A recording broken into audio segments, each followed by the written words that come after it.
ABC Sports and the United States Golf Association invite you to the playing of the final round of the 88th United States Open Golf Championship.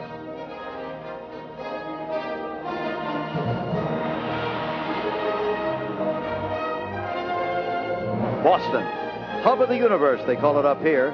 Boston on a perfect summer day. The temperature in the 70s, the sky a lovely blue, in contrast to the gray skies and the rain of Friday, the circling thunderstorms of yesterday. The crowd is deployed, the golf course is ready. The leaders will tee off soon. All is ready for the final round of the United States Open. And here is how they stand as we begin our telecast. Curtis Strange, the leader, won over Nick Faldo, the British Open champion, Scott Simpson, the defender, Bob Gilder, by 2 over Larry Mize, D.A. Weibring, and Mark O'Meara, who shot 66 yesterday. None of them have teed off as yet. Neither has Fred Couples. You can see, however, that Paul Azinger, who is 2 under par, has played 8 holes. He's 4 under on today's round. Laddie Watkins, 1 under with Ken Green. Then Payne Stewart, who's playing well today, 3 under par in today's round. Tom Kite and Craig Stadler. Those, then, are the leaders as of this moment. Hello, I'm Jim McKay reporting from the Country Club, and we are in Boston, a wonderful area that respects its history, respects its tradition, maintains and reveres Bunker Hill and Breeds Hill and Faneuil Hall and Lexington and Concord and all that sort of thing. Even reveres a wonderful old relic called Fenway Park, and thank heaven they do, with a wonderful green monster, the left field fence. Well, the same is true of the Country Club. They love tradition and history here. As a matter of fact, you hear the name of Francis Ouimet so often in U.S. Open week around here that you really almost half expect him to walk out of that clapboard house just across the street here, just across Clyde Street from the 17th green. It's a wonderful feeling to be in this area, and particularly at the U.S. Open, which, after all, has a great deal to do with history and tradition. One bit of news already, really quite sensational news on the golf course. Peter Jacobsen, with this putt on the 18th hole just a little while ago, was putting for a 64, a 7 under par round of 64. Unfortunately, there it went. He had started the day at 9 over par, ends the day at 2 over 286, not 285. There's his scorecard for the day, and look at those birdies. On the front 9, he went 30. That equals the U.S. Open record for the front 9. And as for the second 9, he just kept it up. Had a bogey on 11, and that was the only blemish on this scorecard for today. Peter Jacobsen, and congratulations to him. Let's bring in now our traditional expert, historical expert on the sport, Dave Marr. Well, thank you very much, Jim, and that was a wonderful round by Peter Jacobsen. We'll just cover the 4 leading players. Curtis Strange, now rap against Curtis has been, all he does is make money. He's been leading money winner 2 out of the last 3 years, and all that people seem to write about is he did not win Augusta in 1985 when Bernard Langer won. He's got a lot to prove. Can he win a major? He may be the best player playing right now that has not won a major championship. Nick Faldo playing with Curtis today, the present British Open champion. Can he do what Tony Jacklin did so long ago in 1969 and 70? Can he hold both titles at the same time?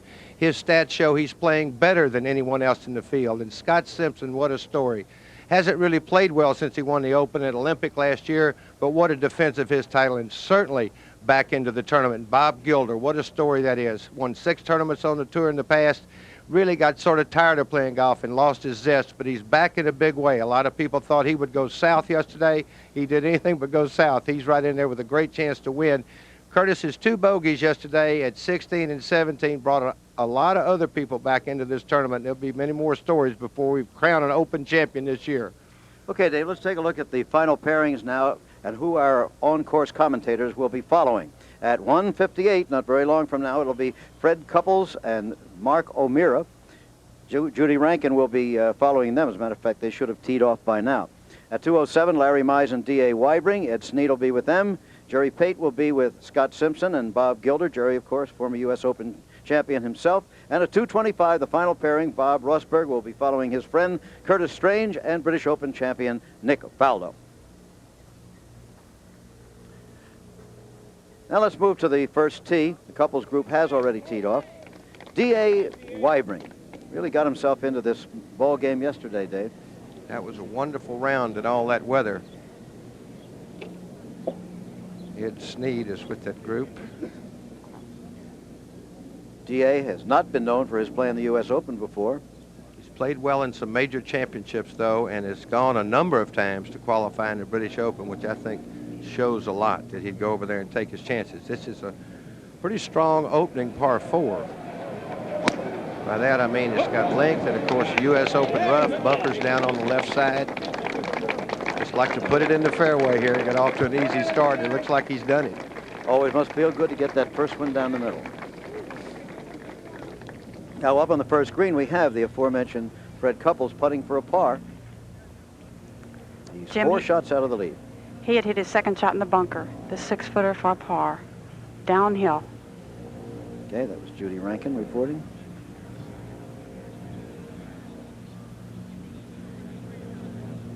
Okay. That gets you off to a good start, too, though you would rather play it a little easier than that. And here is another man that got back in the tournament yesterday, I think because of Curtis's 2 bogeys there at 16 and 17. This is the kind of guy Fred Couples can shoot some low scores and has in an Open.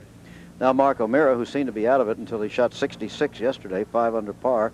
This also a par putt.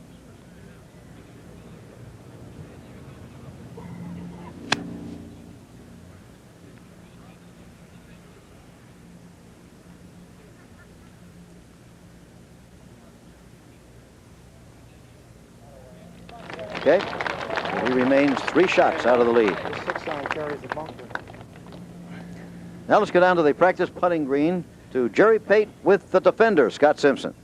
Thank you, Jim. I'm here with Scott Simpson. Scott, this time last year you were 1 shot out of the lead at the Olympic Club. Tom Watson was leading. Ultimately, you became the champion.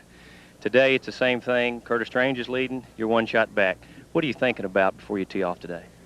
Well, I am in the same position. I'd just like to putt as well as I did last year. It's probably the best putting round of my life. But I just want to go out and play well and enjoy it out there and have fun. And I'm just looking forward to the day. Well, what have you done differently on your putting? Coming in the final 7 or 8 holes yesterday, you had opportunities about 5 times to make some birdies, and you missed them. And you looked like you were stroking it well. But what are you working on today on your putting?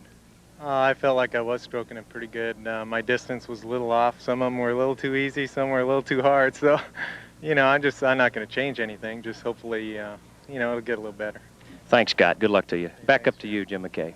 Okay, Jerry, earlier this week you could have gotten pretty good odds against Scott Simpson successfully defending his championship, but not now. Let's take a look at the first hole, Dave. As I said, a strong opening hole. You see the bunkers on the left side down there, definitely in place. Slight dog leg to the left. It's a level hole. You're going to hear a lot from us about blind shots on this particular course, and where you can't see the green, or you may not be able to see the pin, or you may not be able to see the fairway off the tee. All in all, length is the problem here at the first hole. A relatively level green there as we see Fred Couples at the second hole. Par 3, 185 yards. And He's it is- parred it every day so far. Yes. It is 185 right to the hole today, Jim. Fred's got a 5-iron. Little breeze in his face.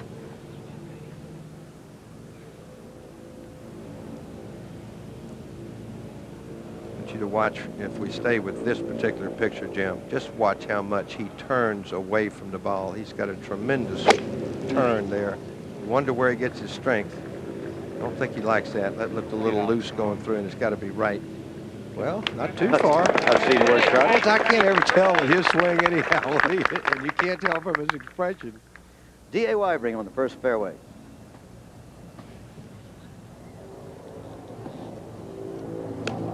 From 187 yards, he's played a 6-iron.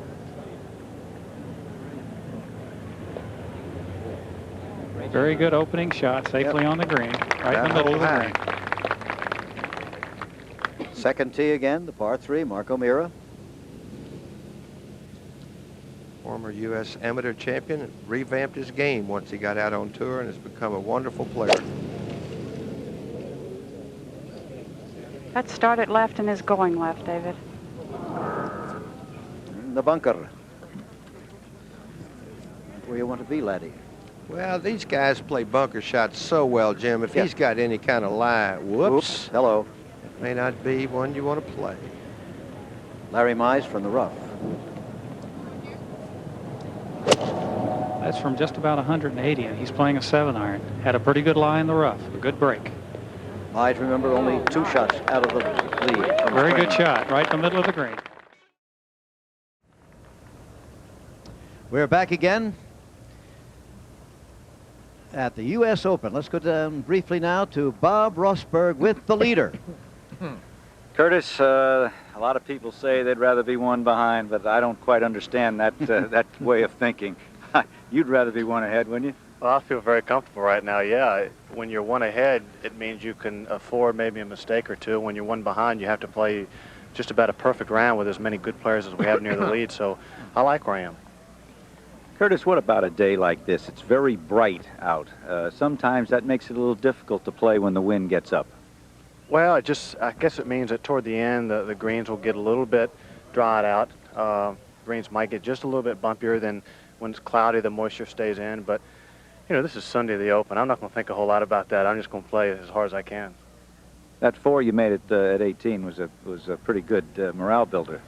Well, it was. It made me go in last night with a good taste in my mouth, and I just, you know, stopped the bleeding, as they say. I made 2 mistakes at 16 and 17, and 18 is just sometimes there's such a thing as a really good par that really gets you going, more so than a birdie. Thank you, Curtis. Good luck. And back to Jim McKay. Okay, that, of course, D.A. Weibring. That was his birdie attempt on the first. Fred Couples, birdie attempt.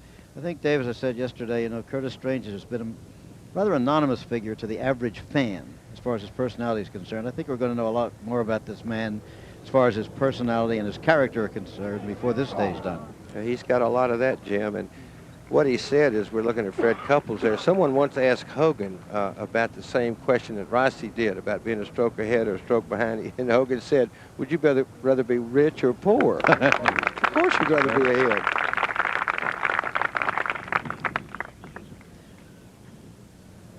Okay, coming to Larry Mize. Birdie attempt on the first hole. One of the great things about 18-hole coverage, I think, is the fact that you can see this drama build. It starts out relatively slowly here with the first holes, with the wide open hole, long hole.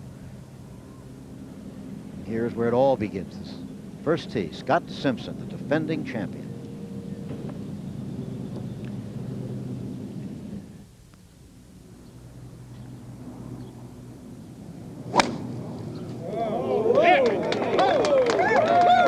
Well, it's hooking down the left side. If it doesn't catch that short cut of rough, just didn't quite bounce back out to the fairway. Might not be too bad, though, Jerry. Larry Very Mize, the first hole.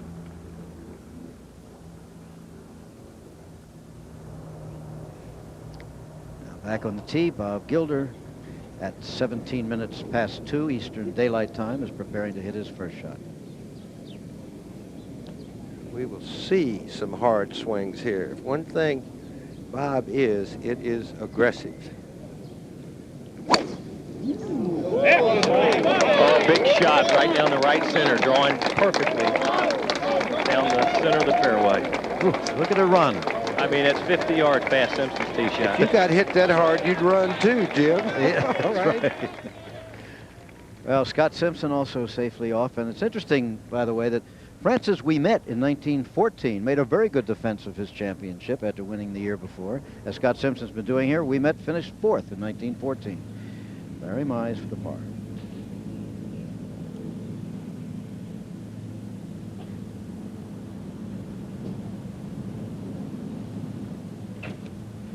Okay. Larry Mize, born and raised in Augusta, Georgia, where he won his greatest championship, the Masters. Remember, holding out the little pitch shot to break the heart of Greg Norman that day. As a matter of fact, that was the second major in a row that someone had made a shot on Greg. He's been lucky in a lot of ways, unlucky in others. Unlucky this week when he hurt his wrist and had to withdraw.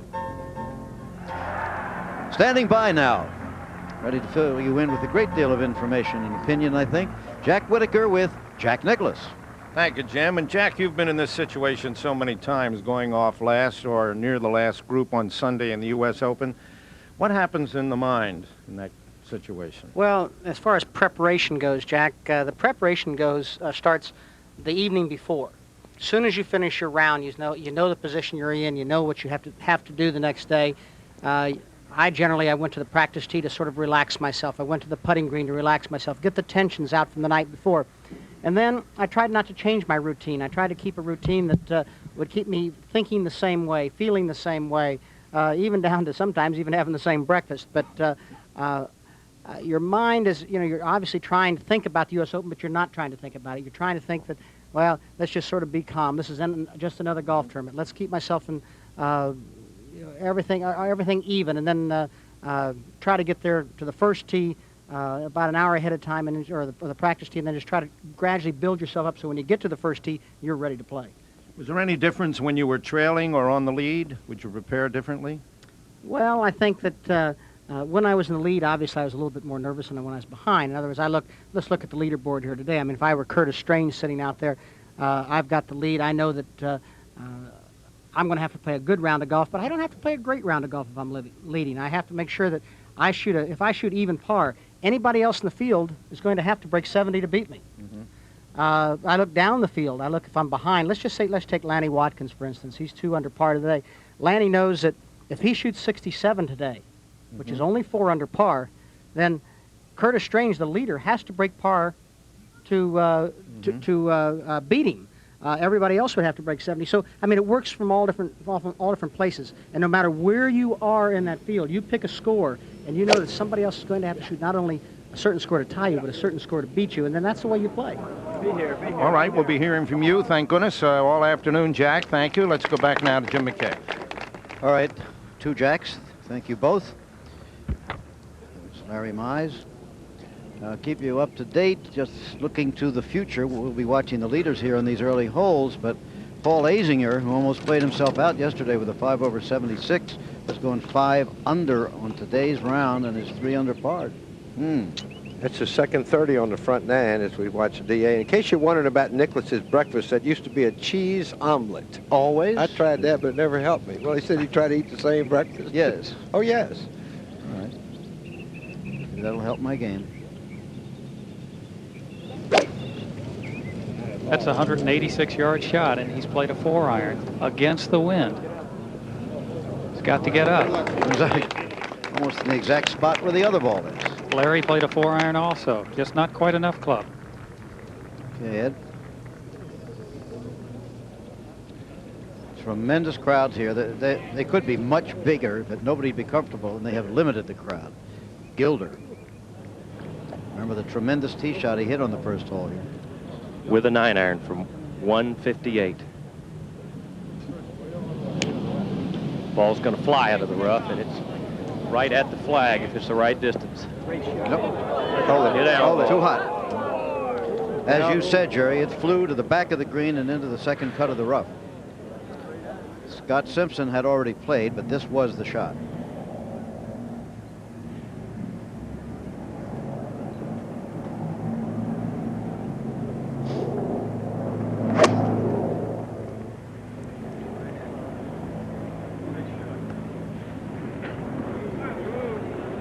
All right. That one turned out much better. Although he had started about 50 yards after the tee shot behind his fellow competitor. There's the man who won here 25 years ago in a 3-way playoff, Julius Boros. At that time, the oldest U.S. Open champion, Ray Floyd, has since taken that record away from him. Right now, he is down with Bob Rosberg. Rossi? Julius, 25 years ago, it was a little different. We played 36 holes the last round, but what are your memories about that day? Well, I remember the high wind we had, Bob, for the last 2 rounds, and we'd throw that ball up in the air and never knew where it was going to come down. What do you think about the way the fellows are handling Brookline this year? I know the weather's a lot better, but it's amazing how they play.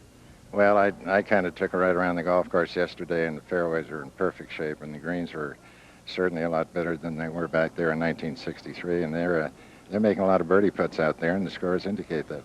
Julius, you getting to play any since your operation? I've had a hip replacement. I played 9 holes yesterday, but I played in Legends Golf way back in April. Only played 1 round since then, but I'm going to start playing again. I feel a lot better, and I have a kind of difficult time walking, but I've been kind of hitting the ball, knocking it about 180 yards, 185 yards. Well, we all miss you out there, Julius. Thank you and good luck. Okay, Bob. Nice to talk to you. Let's get back to Jim McKay. The unflappable Julius Boros. He was just like that when he was winning championships. I understand he's got one of those titanium hips, and he's setting off all the alarms in the airport security. Now to David B. Fagg on the first tee. Ladies and gentlemen, this is the final pairing of the day. The referee is Bill Battle, the president of the United States Golf Association. The observer is Gene Howard, a member of the USGA's Executive Committee. The special observer is Bill Campbell, the captain of the Royal and Ancient Golf Club of St Andrews, Scotland. The players are Nick Faldo, Ascot, England,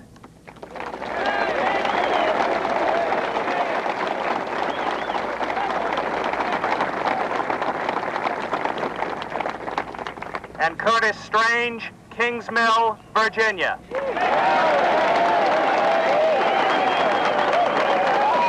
So here, where the 20-year-old Francis Ouimet defeated the great Barden and Ray of England, the lone Englishman takes Mr. on Faldo has the honor.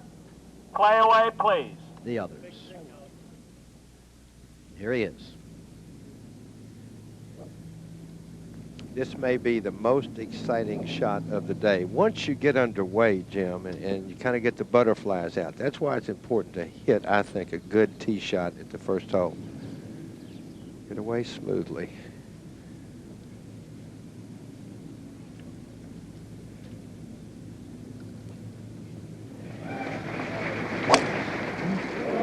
That is a metal fairway club down the left-hand side of the fairway.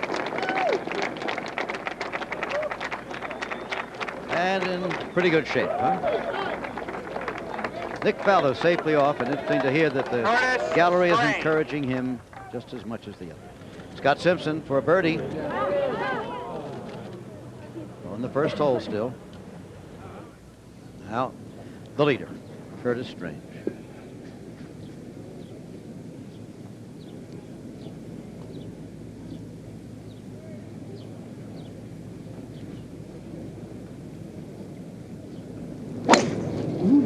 Curtis took a driver and really went right down the middle. So they're all off and playing now in the fourth round of the U.S. Open. Is Faldo walking into the history books? Maybe. Or maybe Curtis Strange.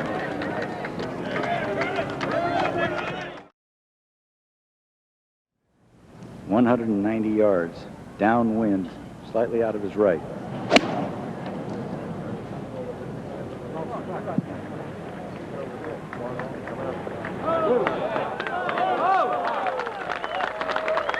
About the closest one we've seen so far. Beautiful shot. He's, of course, the stats they keep, Jim, throughout the week, Nick Faldo has hit more fairways than anyone, 41 out of 45. On the other hand, this man, Curtis Strange, is the first in putting. Curtis is 175 yards. He has a 6-iron. This is the toughest pin placement, I think, on the green, especially with the wind coming out of the right.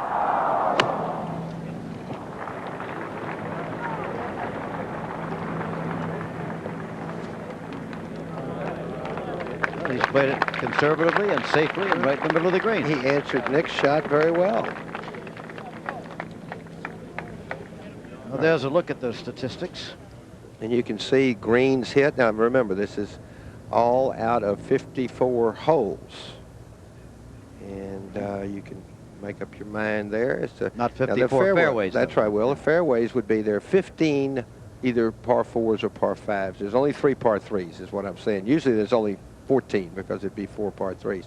And you can see the putting and the birdies. And second tee, Bob Gilder. This is the par 3. This was a moment ago. Mark O'Meara has bogeyed the second hole, dropped to 3 under. Oh, baby, come in, get out, get up. No signs of the comeback veteran Bob Gilder shaking. That's terrific. As we look at the hole, it's a beautiful par 3. It's actually a hole of 185 yards, but the members play that as a par 4 from another tee. This 18 holes is set up of a combination of 18 of the 27 holes here. And you can see that as we see Scott Simpson.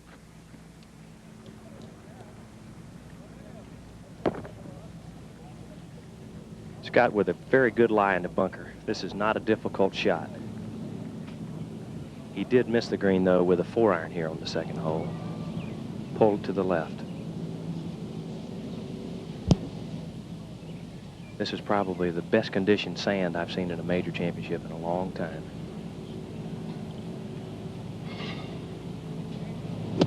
Very good texture. The players can control the ball, as you can see Scott did so well then. Unless you get a bad lie, Jerry, they're magic out of the bunkers, wherever you play. Well, it's automatic.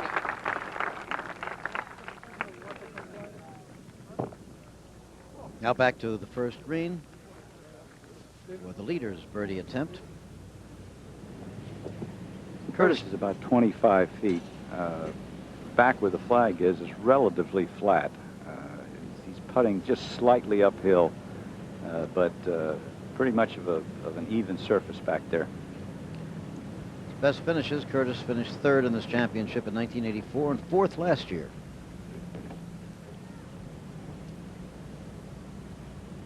By his own assessment of his game, he says he feels the strength of his golf game is that he doesn't have any real weakness, and you probably know him better than most people. Is that your feeling too, or does he do something better than other people? You know, is there one part stronger?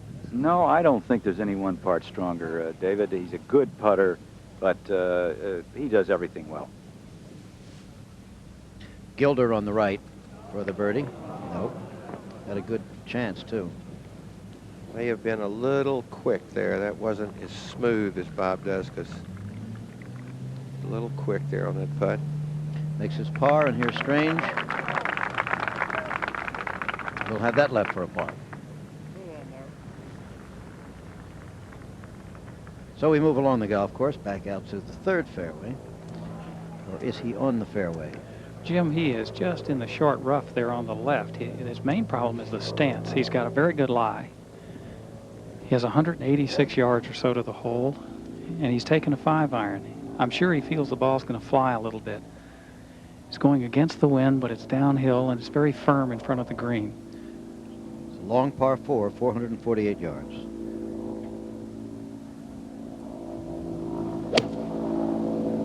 I'm sure he wants to land this ball 5 or 10 yards short and let it run on. He didn't do it that way, though, and there it goes over. Watch out, that water's back there if they get out of the way. The skating pond is not far behind that green. See it just on the left side of your screen there. If it ever takes a bounce on that path there, it's gone. Nick Faldo, #1 for a 3, which would put him in a tie for a birdie. Well, same thing. Nick's only played in the U.S. Open once before in 1984, and he finished 55th. However, he has played on American golf courses a good deal. Now let's visit Paul Azinger, the man who shot 76, 5 over par yesterday, is 5 under on today's round as he plays the 11th hole. Wow. Not out of it by any means. A lot of strange things have happened in an Open. If a man can get in and put a score up, say like if Paul gets a couple of more birdies, gets to 5 under, that will get everybody's attention there behind him. Well, 5 under would be 279. He was 9 behind the leader when the day began. The greatest comeback in U.S. Open history, of course, is Arnold Palmer, who was 7 strokes behind in 1960. So it would be the greatest, but it's not out of sight. You know, when you do something like that, that's a good putt there at 11. When you do something like that, you need some help from the people in front of you, too. They've got to come back your way. If the leaders get off to starts like they did yesterday, with a lot of birdies made by the leaders, that will eliminate most of the guys back in the field. Just as no matter what a good round Peter Jacobsen shot, he just couldn't shoot low enough to get back in it. Faldo. Strange has tapped in for his par. Now Faldo for his. 3 greens redone, rebuilt, and this is one of them. 1, 4, and 17. You'll be hearing us talk a little bit more about that as the day goes on. Done by Reese Jones of the famous golf architecture family.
Now Mize, remember, he put his shot over the green.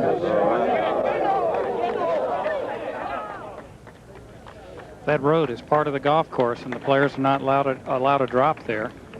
Not a bad shot. Anything could have happened to that ball, and Larry's got a pretty good putt for a par. He bounced that right into the little knob right in front of him. It looked like, from the way the ball reacted. That's pretty. Dave, I think that's all shot. he could do. Yeah. He didn't have anything to try to lift the ball over that bank. He had to play it into the bank either with that club or a putter. Nick Faldo has birdied the second hole the last 2 days. Par 3. 185 yards uphill. I believe he has a 4-iron. Little into the breeze.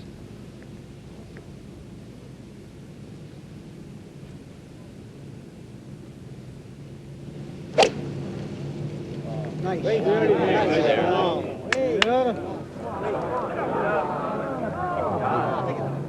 Yep. Be a tough birdie today. It's the exact opposite hole that it was yesterday. If you remember, the players were having trouble holding the ball on the green among the leaders, and he's probably changed 2 clubs here. DA with a problem on the third. As you say, the way they play bunker shots, all of these guys. They got any room. They're all good. There's another. There is another. I mean, that's a great shot. Yeah. I mean, anyone who plays golf knows how tough that shot is. Got, yeah, about 5, 6 right. Okay. Another leader. This could be a 3-iron, depending on how Curtis wants to play this shot. You don't want to go over this green, though, and I think maybe he's a little undecided now. He's a little bothered by something in the crowd. A little more wind kicking up than when Faldo played.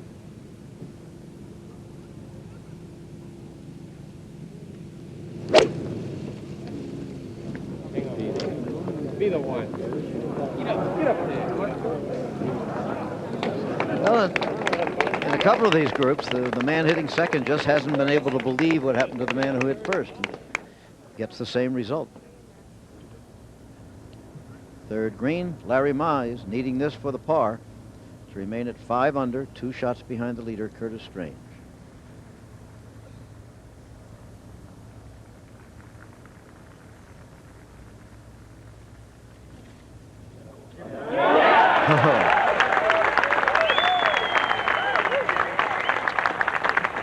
We have a group of rock-steady players here. I think you can knock a lot more shots close to the hole.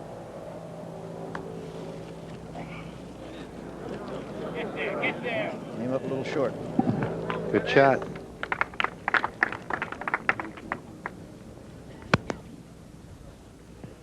And this, while we're away, was Nick Faldo playing his second shot. They both were short of the green, but he's got the more difficult shot, I would think.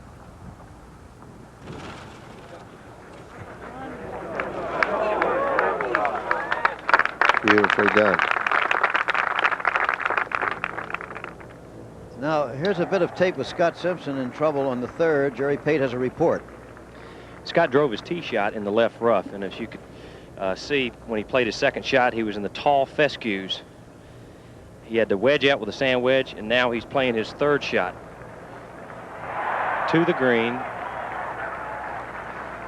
He still has 150 some odd yards left. He was in plenty of trouble. He could only wedge it out about 40 yards.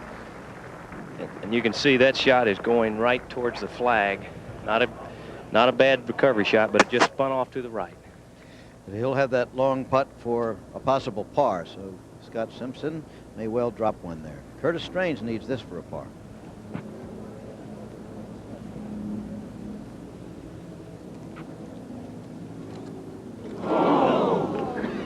So a bogey for the leader, and we now have a 3-way tie. Strange, Scott Simpson, and Faldo, but Simpson will have to make that putt to stay in that tie.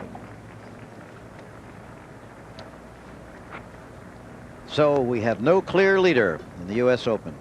A 3-way tie, and that brings back memories. Both U.S. Opens played here in the past ended in 3-way ties and 3-man playoffs. There it is.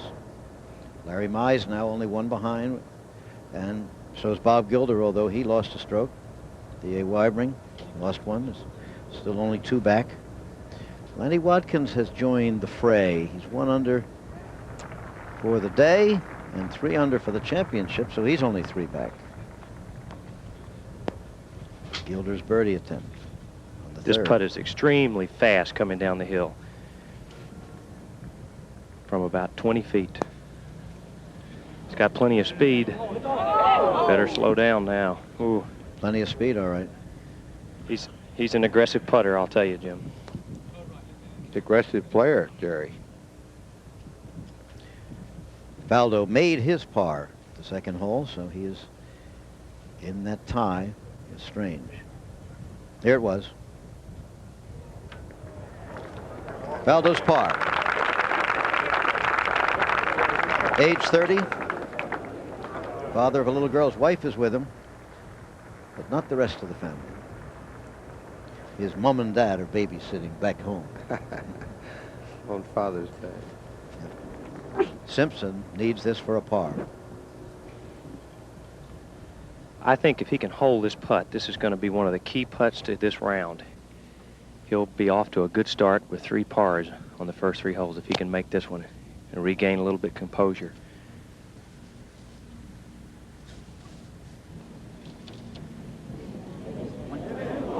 Just turned off to the left.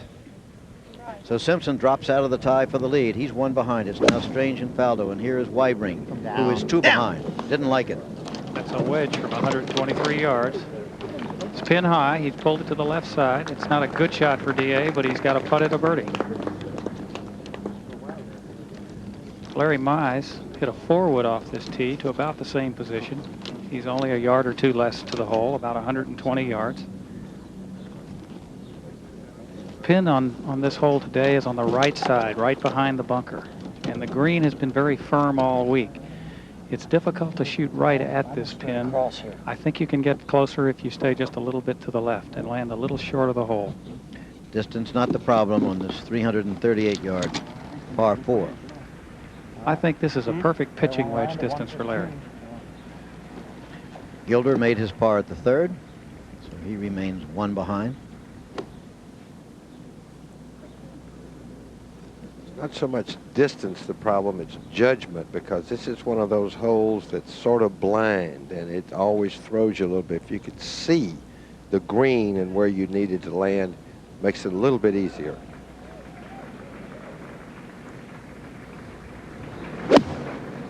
He's far enough up to where he can see the green. Well, it's not a bad shot. As you can see, the green's firm. Now Paul Azinger again, way up ahead on the 12th green, another birdie attempt. He'll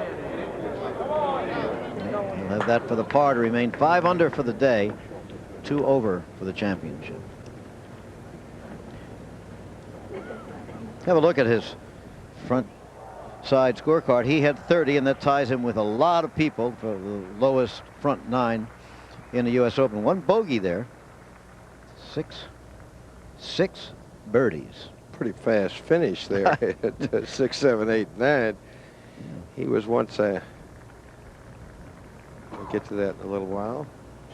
Paul Azinger, you can be sure, has a sizable gallery because he's from Holyoke, Mass, not too far from here.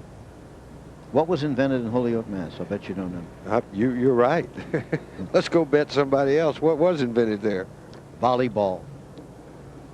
Jim, if I might comment on Paul Azinger, I watched him play all day yesterday, and he had one of those rounds that reproves that golf is a game of inches. He shot 76, and with a few inches here or there, it could have been 68 or 9. Ah, so he didn't play that badly, really, huh? Well, there was a lot of bad luck in that round. Freddie Couples' putt here is about 30 feet straight downhill, breaking from his left to right. He'd be very content just to roll this close.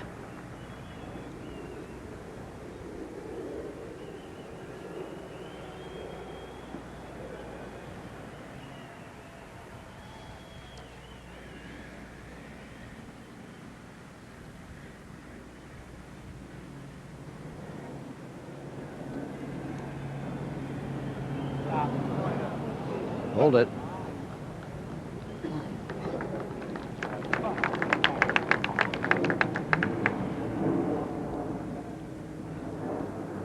Now, from the 5th back to the 4th, Larry Mize looking over his birdie attempt. Jim, this is one of those greens that was rebuilt, and the texture's a little bit different. It's more like 17. This green seems to be a little harder than the other greens, even the other new greens on the golf course also. Is it your impression so far that the greens have dried out a lot since yesterday? We had rain Friday night, of course. Well, they're certainly dry, Jim. They don't seem to be exceptionally hard. Mark O'Meara's birdie putt on the 5th hole in the lower right of your screen. Mize in the upper left. O'Meara could use one. He's lost a shot. He's 3 behind at the moment. And? He might look back at that later in the day, but that's another roll, and he's dead center, it looked like. It's a former U.S. amateur champion. Won on a good course, Canterbury. This one to move into a tie for the lead.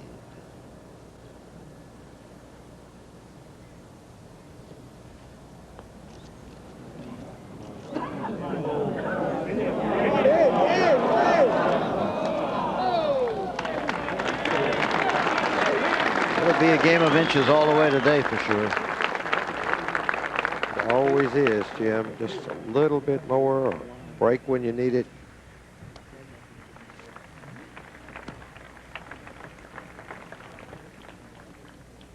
Now Curtis Strange on the 3rd hole.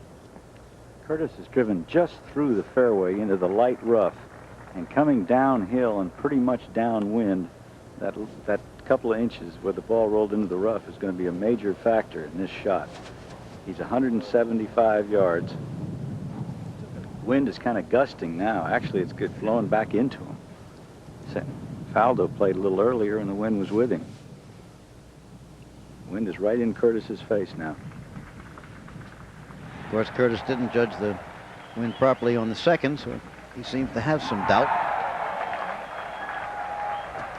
Younger golfers don't see many golf courses with views like that, do they? No, you don't build them like this anymore. Bob, is that about where he was yesterday? Yes, but he was in the fairway yesterday. That's what I thought, yeah. Can't see the pin, obviously. No, he is shooting blind. That's what makes this a real hard hole. You've got to get right in the slot between there. On the other side of the fairway, it's the same sort of mound. So you have to be in the slot there where you see the fairway cut. I think he's gone to one more club. He made a change.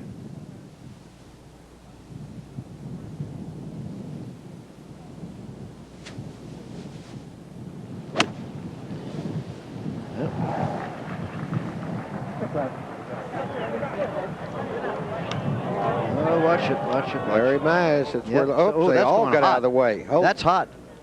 Ooh, that's perilously close to the water. Stayed up, however.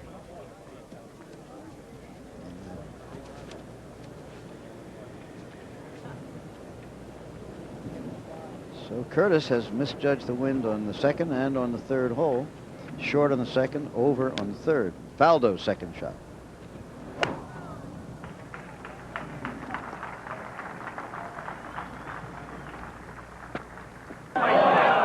A beauty.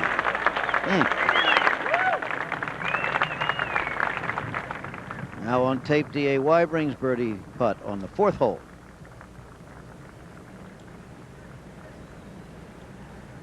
Well struck.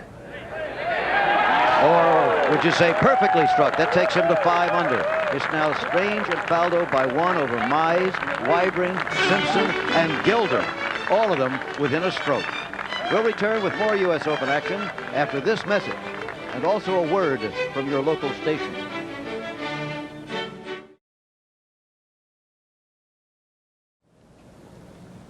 Bob Rossbergs with Curtis Strange. Rossi? Once Curtis's ball gets on the green, it's going to be very fast and swing quite a bit from his right to his left. This is a shot that's going to mean a lot to Curtis as to how his nerves are. I think he thought he played a pretty good 2nd shot, and it didn't even come close to staying on the green. Decent lie? Yes, he was able to pitch the ball. What a big shot that was. Whoops, still dribbling away.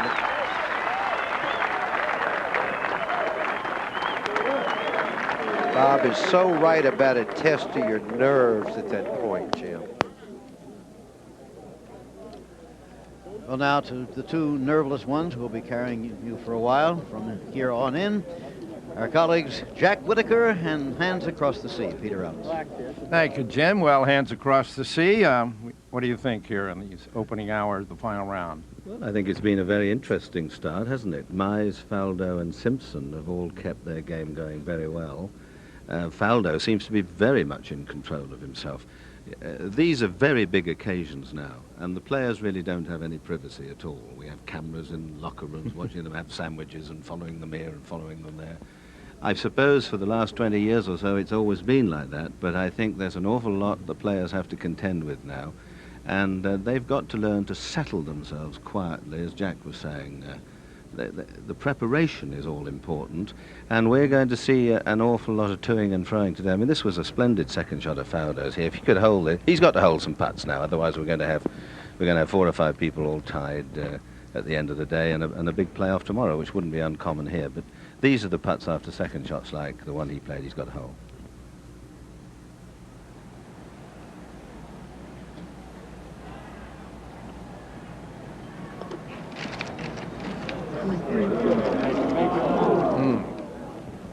Yeah, a bit frightened of it, wasn't he? And sort of pushed it down the right-hand side. The greens can be very speedy, but he's learned an awful lot over the last 4 or 5 years. Faldo remodeled his game, tried to remodel his swing.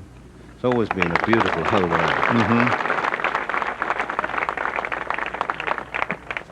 Now, Scott Simpson at the 4th, greenside bunker. Well, he put his tee shot into the left rough, and he didn't have a view to the green, and he pulled his second shot with a wedge. But this is a pretty easy bunker shot also for Scott. Of course, he's a very, very good bunker player. Good lie. Well, he caught it thin. Caught it thin. I think these two players are coming a little bit unnerved. They just don't look comfortable right now. That's the short par 4 4th hole. And now back to the 3rd, and Curtis Strange.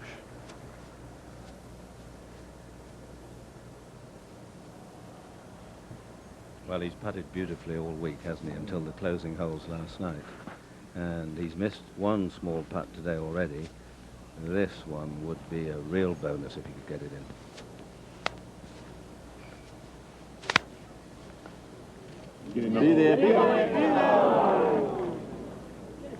2 holes in a row now for the leader when this round began. And this, of course, is Father's Day, and a little earlier, our Dave Marr talked to Curtis Strange about Curtis's father.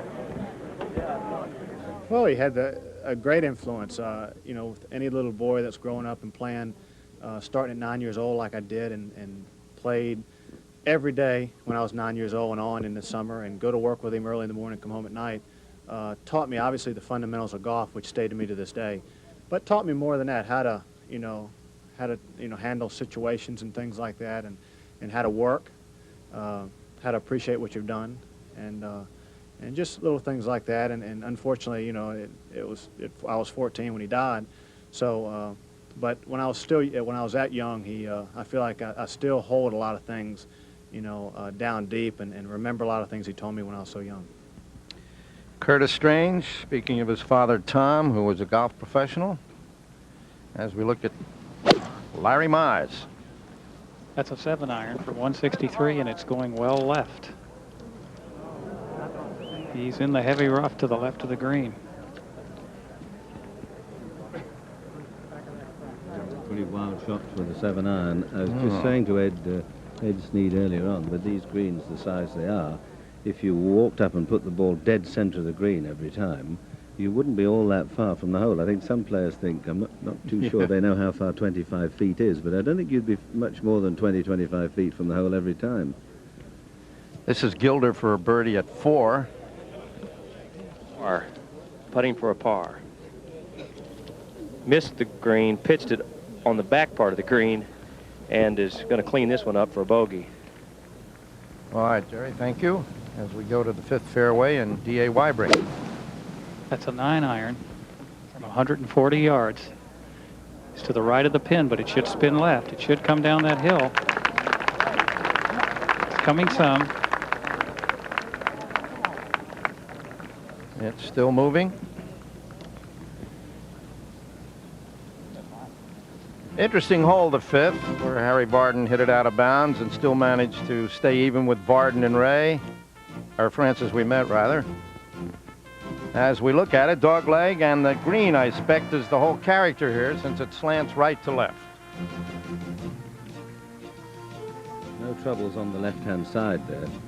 Plenty of room on the left. And it also figured in the 1963 Open. Julius Boris, 9-iron second shot in here. How about that? 3 feet away, he made the birdie. That was in the playoff. Jackie Cupid in the playoff also, 40 feet away. All of that happening at the 5th hole. Here's the 4th. Scott Simpson. A double bogey to drop him further down. Now at the 4th fairway, the leader, Nick Faldo. From 125 yards with a 9-iron.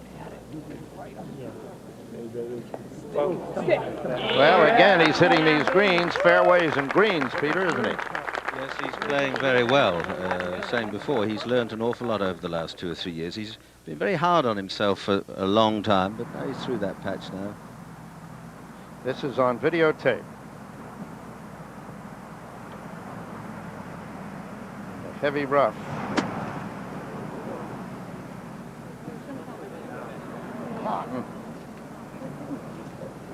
Now we're live for the putt.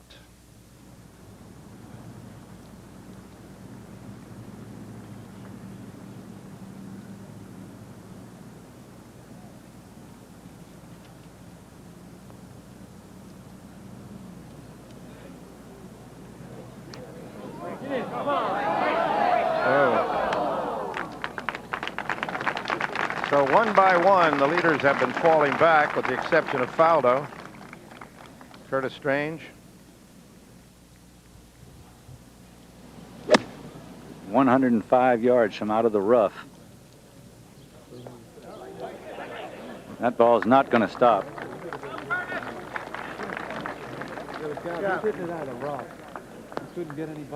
Now this is a short par 4, and it's, as you can see in the last few minutes, giving some people some problems. Here it is. Yes, it's a little sort of cute dog leg right to left, and see rebunkering's taking place, a bit of reshaping. And it looks simple enough, only 338 yards, but what you must do is get on the fairway and then get it on the green. Then you've got a chance. You must keep it in play. Now up at the 5th. Weibring. Yes.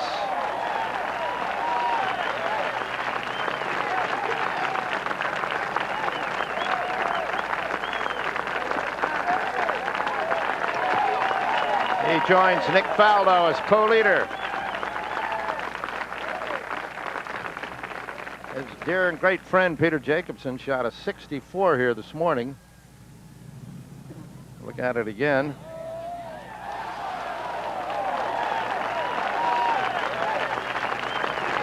Current Western Open champion. Now tied for the United States Open in the final round. Now Larry Mize trying to put this hole behind him.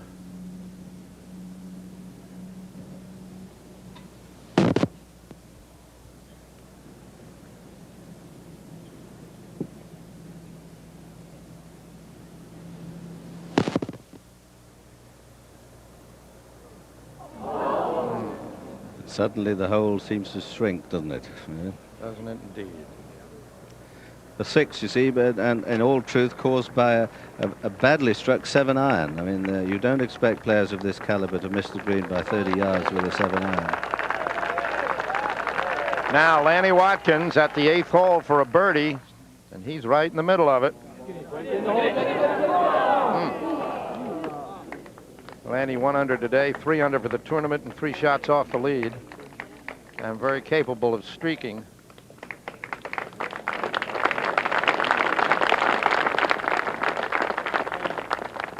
Now at the 4th green, Curtis Strange.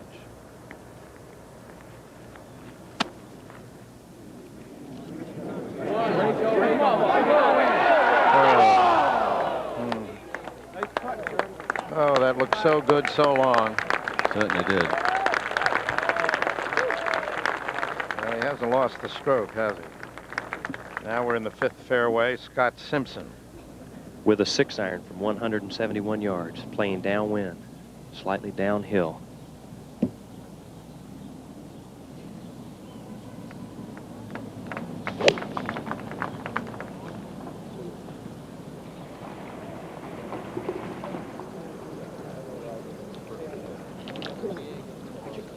On the right side, it didn't move down. And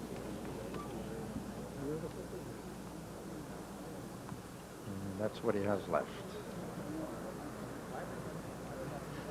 Gilder drove the ball in the rough, got a good break. Hey, get left, go left. I say got a good break because it landed in the short rough, which enabled him to get the ball to this green, and that's one heck of a shot he just played there. If he had stayed a little bit shorter, he would have been in the long rough. He'd had no chance. All right, Bob Gilder at 5 under, just 1 shot behind Faldo and Weibring at the moment. We have Nick Faldo now for birdie. Go. Yeah, make it. Another one missed. He's had 2 or 3 opportunities from 15, 20 feet. And those are the putts, you really feel you've got the hole because you can play quite scrappily and still get pars. Faldo's only getting pars. All right, D.A. Weibring on Father's Day. Here he is. Said he's not still feeling too perky. He got weaker as the day went on yesterday.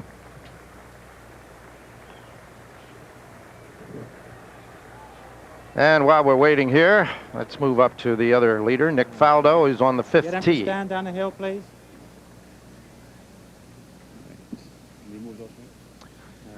Member of the British Empire. Here is the 5th hole. A lot of thick rough on the right-hand side, but and fairly thick down the left, but there's a sort of escape route down the left-hand side, I fancy. Faldo doing a lot of his driving with a metal 3, sort of fairway wood.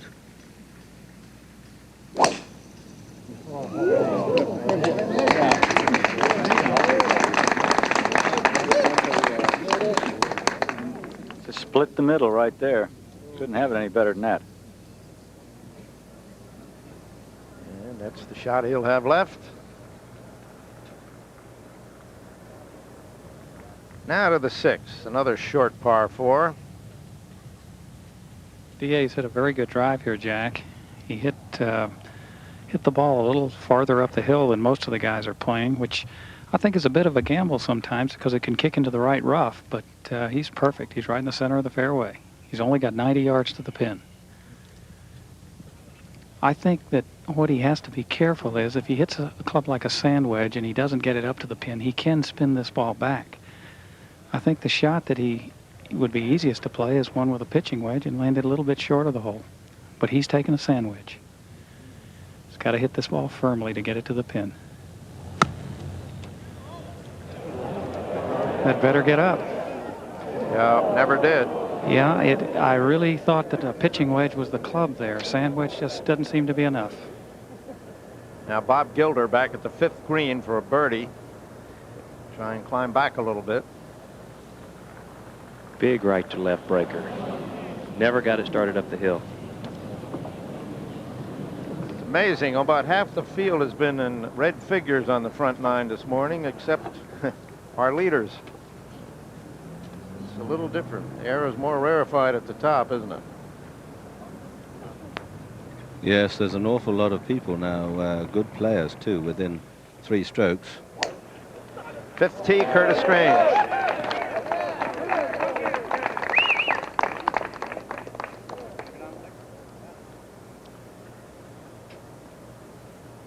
And another perfectly placed drive, it would appear. That is really a long one, too. It's about 30 yards past Nick's. All right, Gilder safely in. Remains at 4 under, +2 for the day.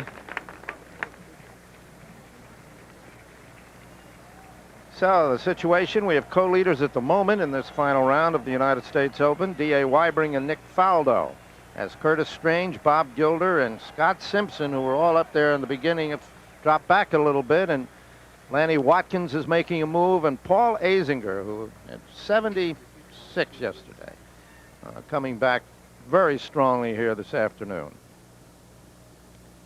Now D.A. Weibring at 6. He's in very thick grass there, and he's going to have to hit a good shot to get this close to the hole.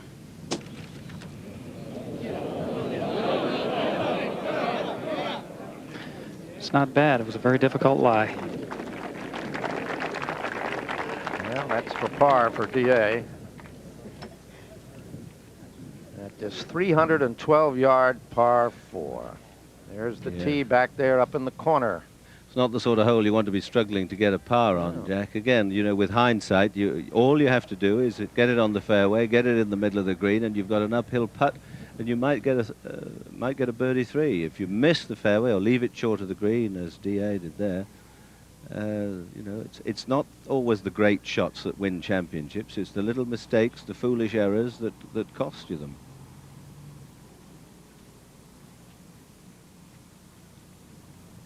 Almost, there's the 5th green in the foreground there. They almost have to go over a little bit of that. Bob Gilder with a 2-iron right down the middle. Perfect position.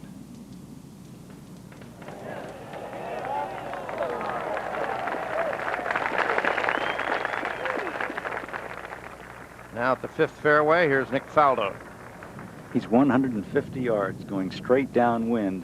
I would think he would play an 8-iron, just a normal 8-iron, and land it a little to the right of the flag and let the contour of the green take it down to the flag.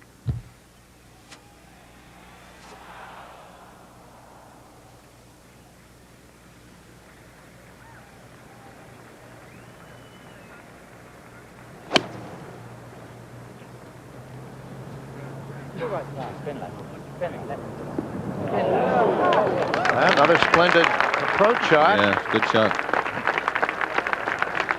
He couldn't have played better these opening 5 holes.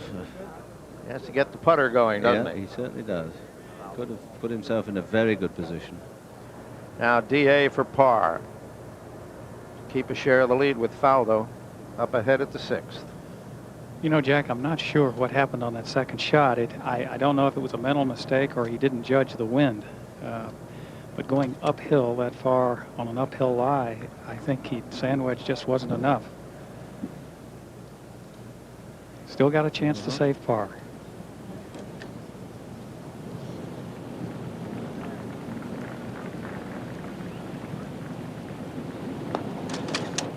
Very good. That was a great putt. Bit of a struggle, Ed, wasn't it? But a good throw. Now at 5, Curtis Strange. Little 9-iron from 120 yards.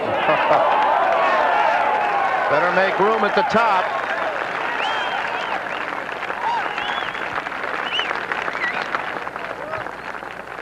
Now at the 6th green, Larry Mize.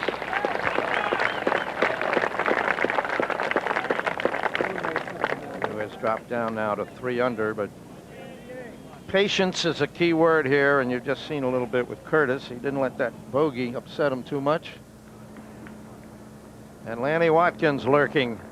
Let's take a look at Lanny at the 9th hole, 3rd shot on this par 5.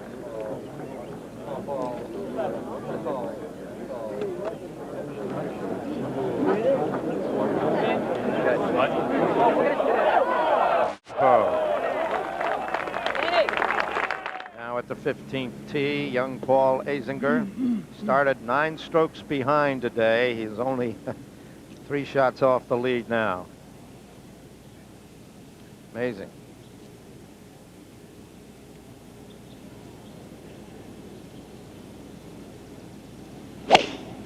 Yes, if he'd got a birdie at the 14th, the last hole, Jack, that would have put him 4 under. And, you know, we saw Lyle finish 2-4-3 the other night. We've seen several people get a couple of birdies in these last 4 holes.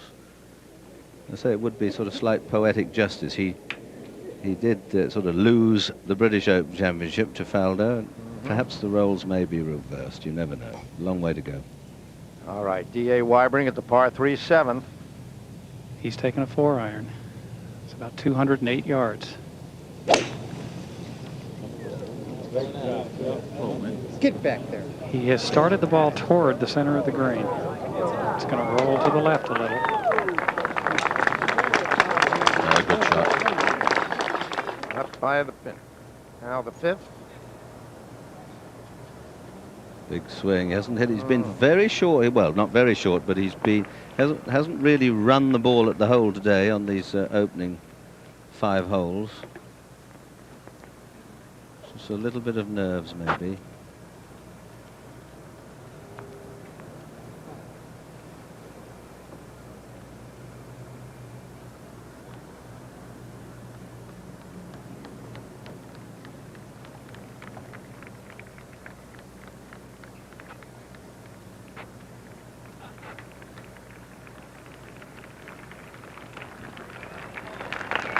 Safely in with another par. Yep.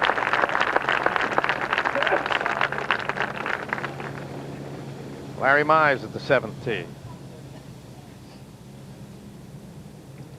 He's taken the same club. Looked like he had something in his eye there. He's getting the towel from his caddy.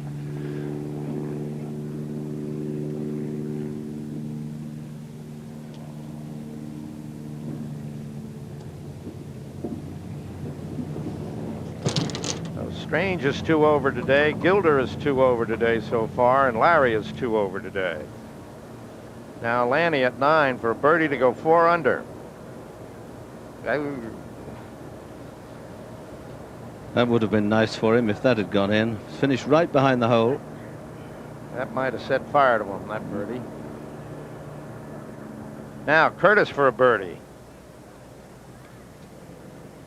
At the 5th. Get this to get back to 6 under, tied with Weibring and Faldo at the top of the leaderboard.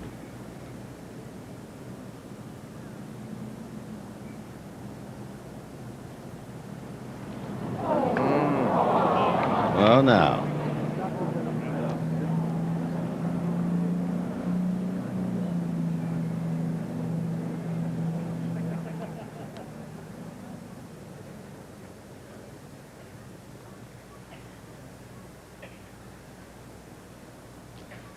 That will have done Faldo's confidence playing with Curtis a bit of good. He must have already marked him down for a 3.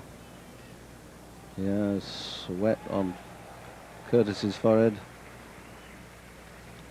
Par, but it looked like a sure birdie.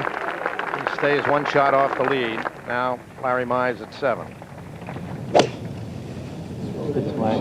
Larry switched to a 3-iron with that shot. Well, it was a perfect switch, Ed, wasn't it? It's a perfect shot, Jack. He got back further on the green than he would with the 4.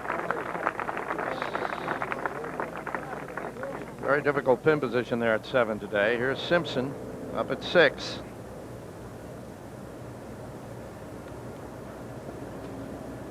This putt should break a little bit to his left and then straighten back up.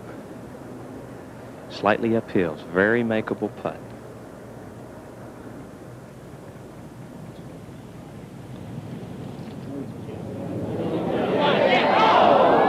Just turned off at the end.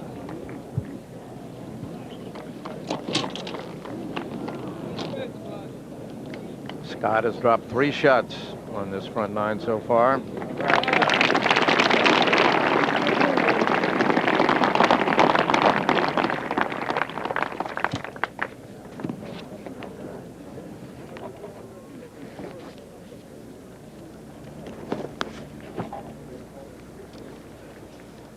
This is Paul Azinger at the 15th.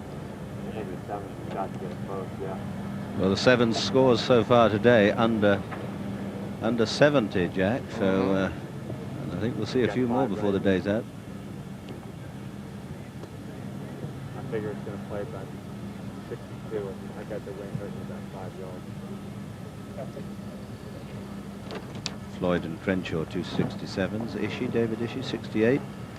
Stover, Tway, and YB 69. Peter Jacobson, of course, that spectacular round of 64 today. 7 threes in a row he had.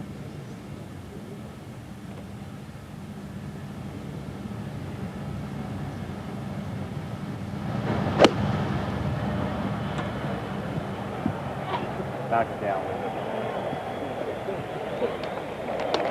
Splendid. A chance for a birdie again for Paul, who started the day 2 over. 9 shots behind the leader. Now on videotape at the 6th hole, co-leader Nick Faldo. Straight up the middle, is it?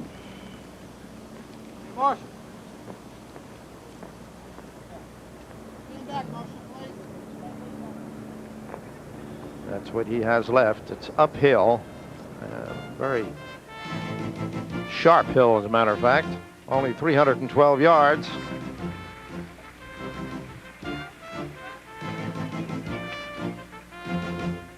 It's a very small green.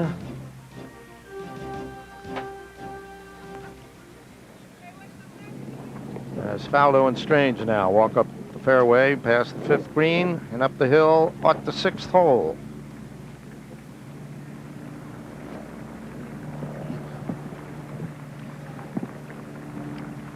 Videotape here is Curtis Strange's tee shot at 6.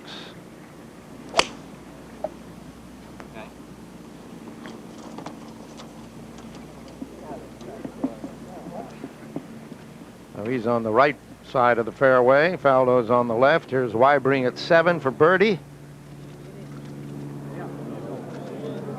And that would have been for the outright lead.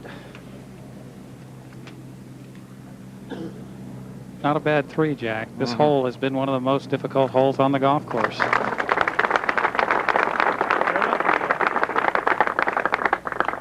Difficult to get it close to the hole here, isn't it? Well, Jack, when the pin's in the back of the green, if you hit the ball and pull it just a little bit, it runs hard off the left side of the green. The green slopes to the left, and the bunkers, of course, and the rough are to the right. You just don't have a lot of room back there. Larry Mize now trying to get a shot back.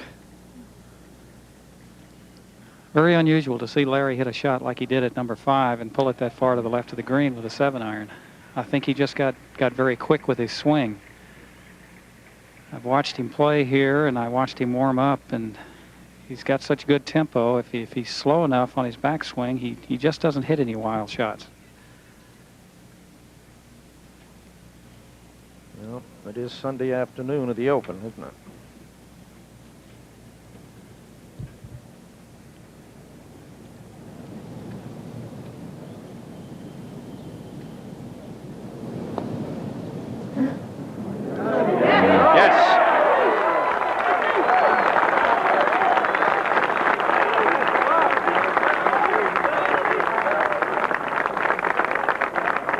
Gets him within 2 shots of the lead.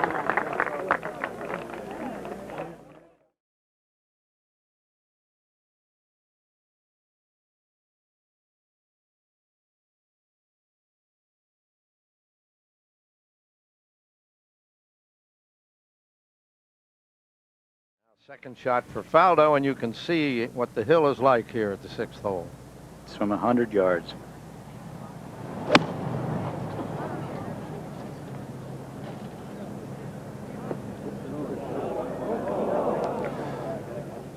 He's had it going right at the flag. Excuse me, Peter. He's had it going right at the flag every hole. Yeah, he has. He putted it well. Spun back, though, Bob. Azinger at 15 for birdie.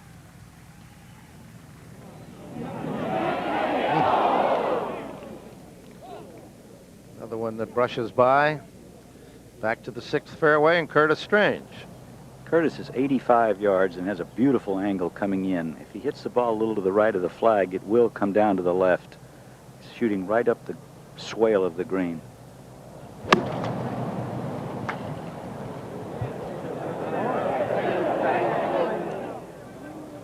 Bit strong, Bob. Just in the apron.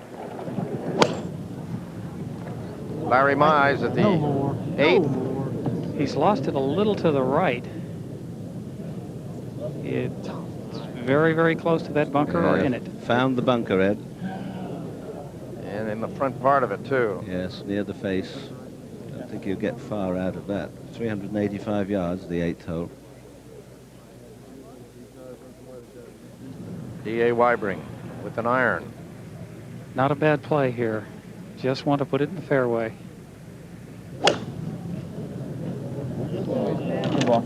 He appears to have it right down the center. Should have a nice medium iron, maybe a 7-iron to the green. All right, interesting hole, the 8th, Peter. Let's take a look at it. Yes, coming out of the big trees, which is such a feature of this course, and well bunkered. You see on the right, Larry Mize has found one of those. And then the little track through the woods and the big trees on the left-hand side. And well, again, it looks simple enough if you keep the ball straight. If you don't, trouble waiting all the way down each side. Now at 15, Paul Azinger for par. He'll move to the par 3 16th. Still 5 under on the day. Fortunes of D.A. Weibring at the 8th. That's an 8-iron from 144 yards. Looks like it got up a little bit in the wind.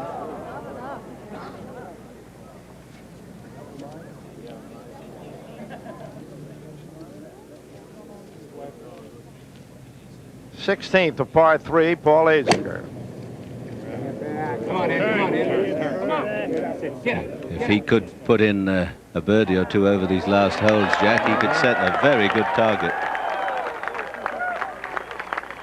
If you're interested, the come from behind record, of course, is Arnold Palmer, 7 strokes in 1960. Johnny Miller came from 6 behind in 73. Nobody has ever come from 9 strokes behind. Nick Faldo a moment ago for a birdie at the 6th.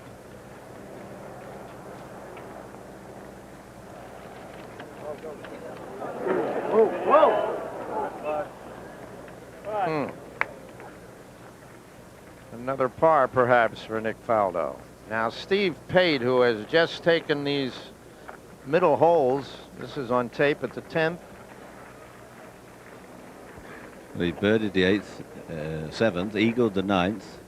And a birdie at 10. Birdie at 10. And Mr. Pate, who has won twice this year, is 4 under and 2 shots off the lead. Thank you. Steve Pate, second shot at the 11th.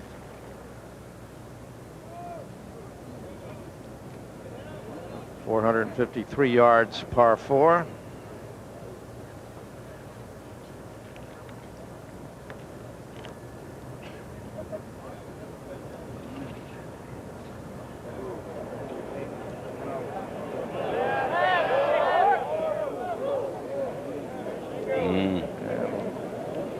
In the bunker, perhaps? In some trouble there.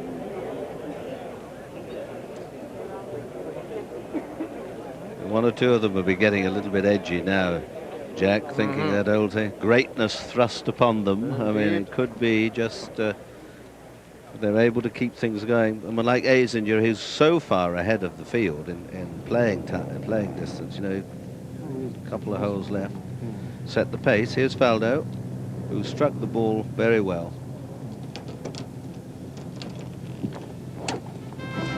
All right, this little bewitching par 3, the 7th. 201 yards, and today, as Ed Snead has been telling us, a very difficult pin position and very difficult to get the tee shot close to the hole. This hole's playing a little longer than 201 today. It's playing about 2.5, just over 2.5. Very little wind right now. It's almost breathless out here. Maybe coming out of the left, just a shade.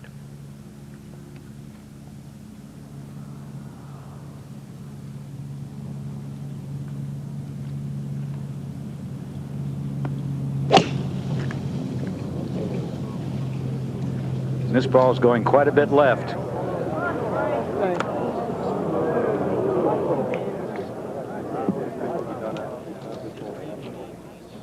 Nick Faldo missing there. Here's Azinger at 16 for the birdie. All right. Young Paul moves to 4 under. 6 under for the day. Winner at Bay Hill this year. But what a show to put on in front of a lot of your hometown fans. Curtis Strange. I would think this is a 3-iron. I don't think Curtis wants to really try and jump on a 4 to get it back there. Just a nice smooth 3. Landed on the front edge. Come on, Curtis, go get him, baby.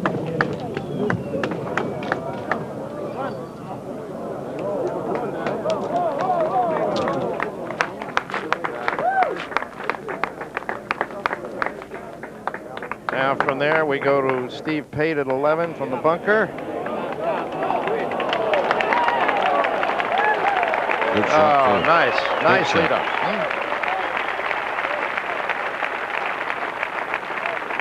Steve Pate just 2 shots off the lead.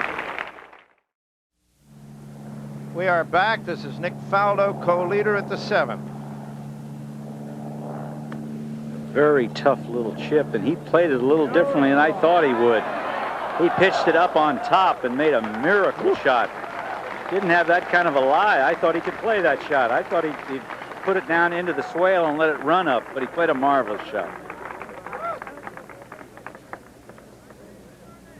Now this is on videotape up at the 8th hole. D.A. Weibring for par.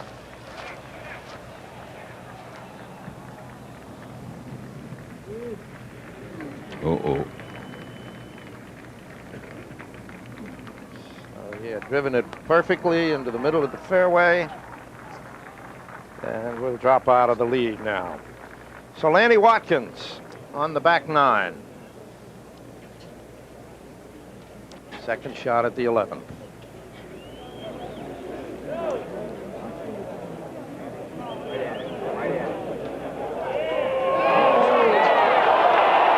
Oh, look at this. My, oh my. He almost got the lead with that.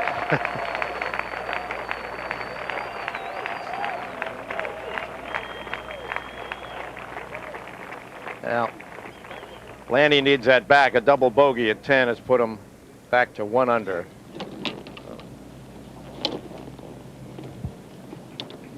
Now Bob Gilder. Bob with a 7-iron from 151. Uphill into the wind. The pin is tucked right on the front. Very tightly tucked behind the bunker on the right side.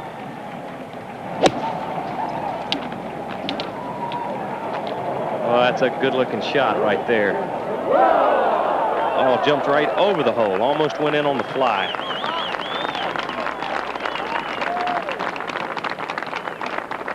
Okay, Bob Gilder, 4 under. Going to improve perhaps here. Everybody now chasing Nick Faldo.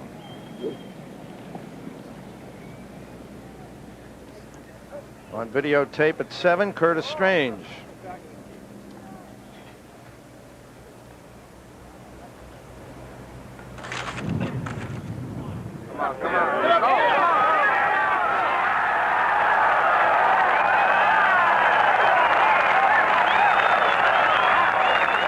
So Curtis comes back. Now D.A. Weibring. D.A. has hit this ball down the left side.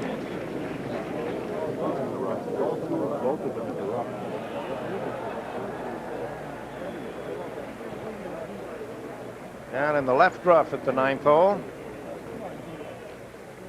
And again, our leaderboard has changed. Strange and Faldo now leading at 6 under. Weibring has dropped 1 shot behind. Azinger has climbed up within 2 with Fred Couples and Steve Pate.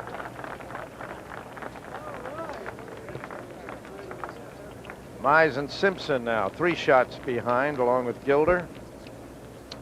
Zeller now through 17 has gotten it to 2 under, and Lanny Watkins with that double bogey, of course, at 10, had taken himself out practically.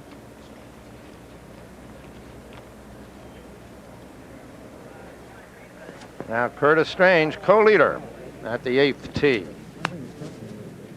That was really a huge putt he made there, Jack, in many ways. He got it up and down at number 6 after knocking it over the green, and after missing that little putt at 5, he needed something to boost him because he hadn't made a putt as yet. But that one was really a big one. From about 30 feet, it was a putt that you'd want to get down in 2, and it just rolled right in the middle of the hole. He knew it was in about 10 feet from the hole. It can do wonders for your confidence and your attitude. It was also a big hole for Faldo, too, getting down in 2 from that bad place off the side of the green. So they're really going at it like a couple of heavyweights, well, mid-heavyweights. Both of them 6 under, but a lot of people within a couple of strokes.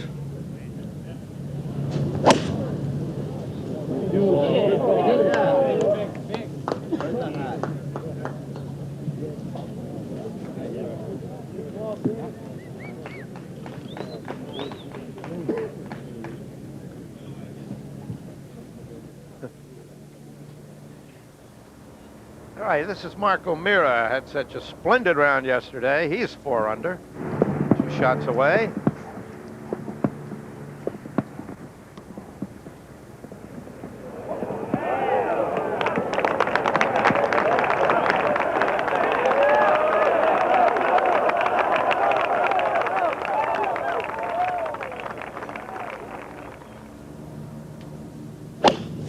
Faldo at the 8th tee. Right down the middle of the fairway. Be perfect. Curtis in the fairway too, Bob? Yes, he's in the right center of the fairway.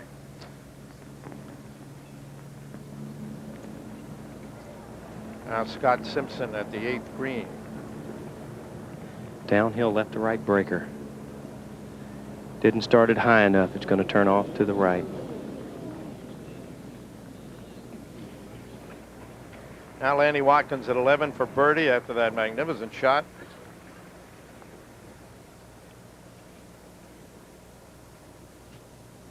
Now he's -2 after the double bogey at the 10th hole. This is the 9th hole. Larry Mize' second shot. He's using a 7-iron and just trying to make sure that he clears the fairway hazard.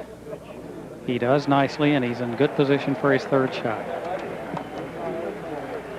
Grass was very thick there, and he had to make sure just that he would just clear that ditch. That's why he didn't take any more club.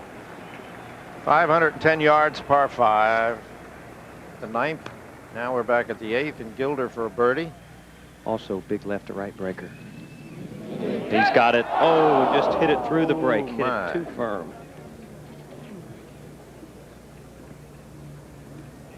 Now at the 9th, D.A. Wybring.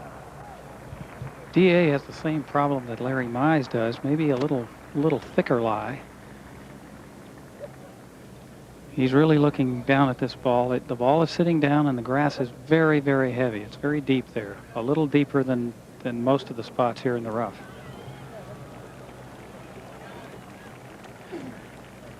In a situation like this, a player would not gain very much, even if he hit a longer iron to lay up closer. And in fact, he runs the risk of hitting a bad shot and maybe pulling it way left into the left rough, or even not getting across the fairway hazard. He's going to play short. He just hit out with a sand wedge. He elected not to try to clear the ditch. And I don't think I think he would have wanted to hit it a little farther than that. This is 10. Mira, birdie. Marco Mira. 5 under par.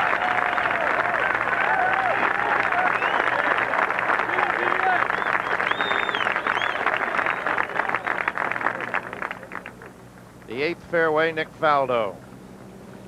Nick is 160 yards. He laid well back on this hole, I believe, with an iron. I did not see what he hit off the tee, but he must have hit an iron because he's back there quite a ways. I think he has a 6-iron, but he's going to have to get on it. There's a little breeze in his face, and he's shooting straight uphill. Again, you do not want to go over this green. If anything, you want to leave it to the left of the hole today and a little short.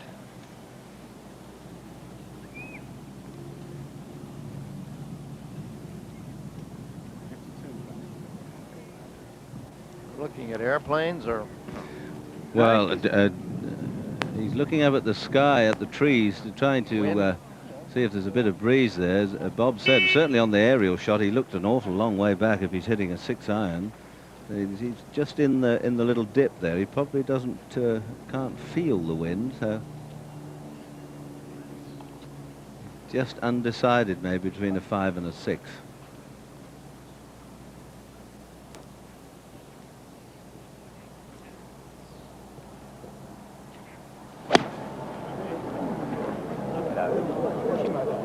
Played it to the left of the hole. Well, not far from the flag, but just on the very edge of the green. He struck the ball with a lot of assurance today, except for the one tee shot at the 7th. On videotape, D.A. Wybring's third shot at the par 5 9.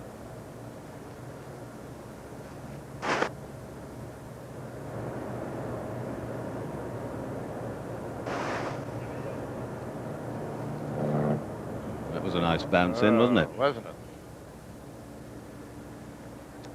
Played quite a bit of golf in Europe the last couple of years, Wybring. This is Curtis at 8. He's 130 yards.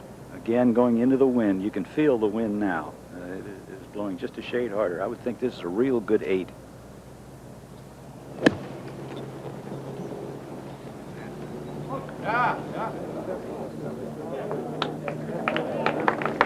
Pin high.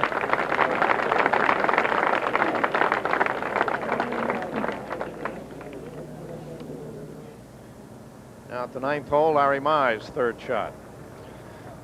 Larry has a wedge. Has just under 120 yards to the hole.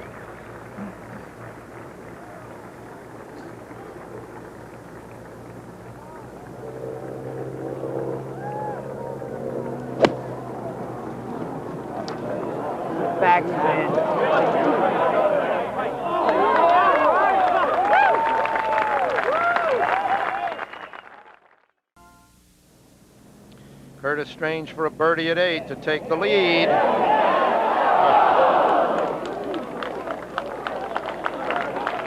Strong. Certainly not dropping for the leaders, the putts, and yet everyone else down the field is playing so well. McNulty's just come in with 68, Fuzzy Zeller 66, scoring very good today.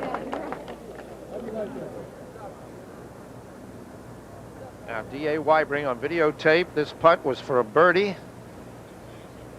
to tie for the lead.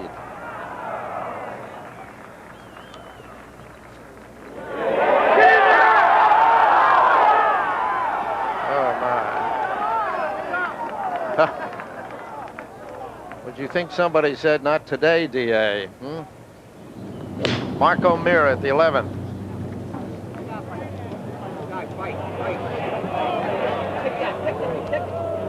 Oh, through the green for Mark.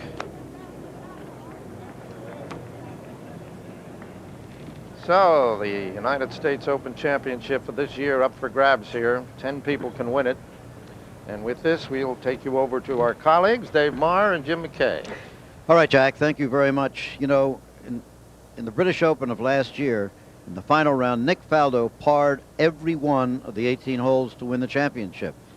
Today, so far, he has parred every one of the first 8 holes and is tied for the lead with Curtis Strange. Has gained 1 stroke on Strange during that course. Strange started with a 1-stroke lead over Nick. There he is. He's been working on his game and changing his swing a little bit. You'll notice his waggle gets much more inside. One of the hardest things to do under pressure is to keep that change going. On tape, Larry Mize.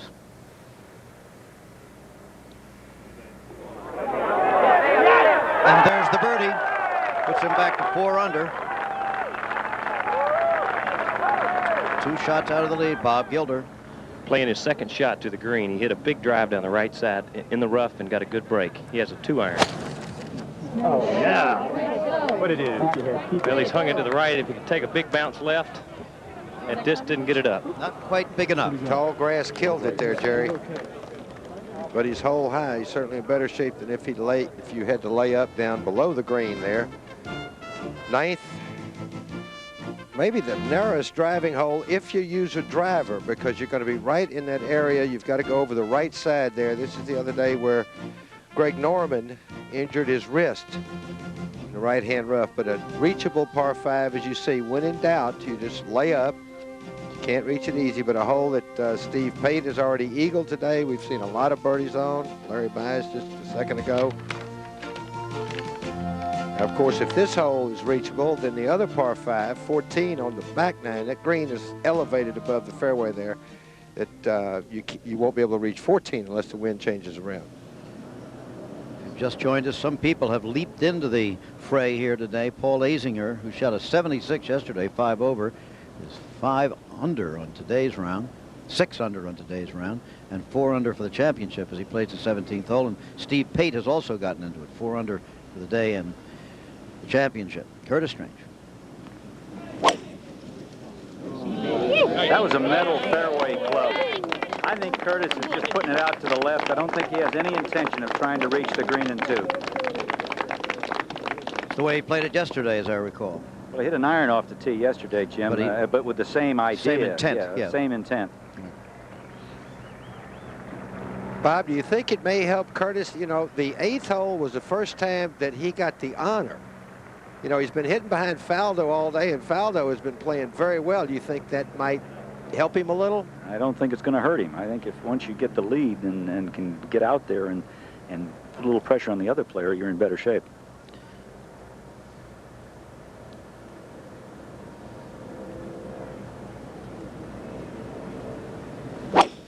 That was also a fairway club. Going a little right. Got to worry about the rough with that one. Yeah, there it is. I think it turned out perfect for him. Now Paul Azinger has just bogeyed the 17th. It's bad news for him. He's 3 under par then for the championship, 5 under for the day, and here he is on the 18th tee, the finishing hole, 438 yards, as you see. Plateau green, second shot, very difficult to hold it near the hole again today.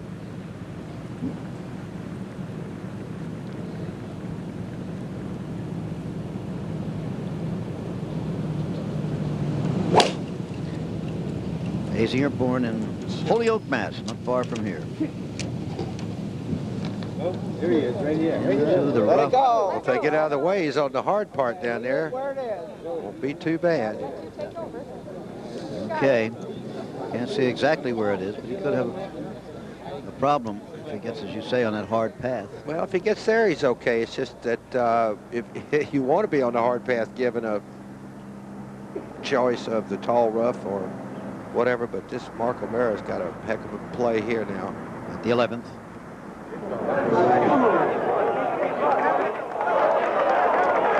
My goodness.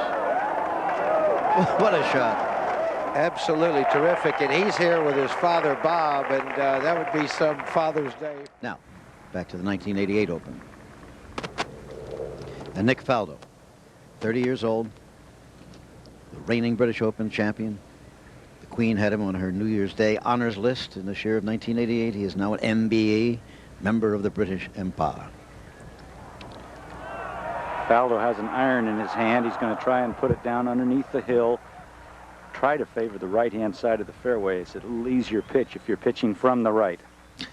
There's a New England picture, if you ever saw one. Outcroppings of rock. He hit it in the left. I think it's going to catch the fairway, though. Well, it sure does. Faldo playing along methodically, even par on every hole so far. Now Gilder, this is off the green in 2. That's his 3rd shot on the par 5.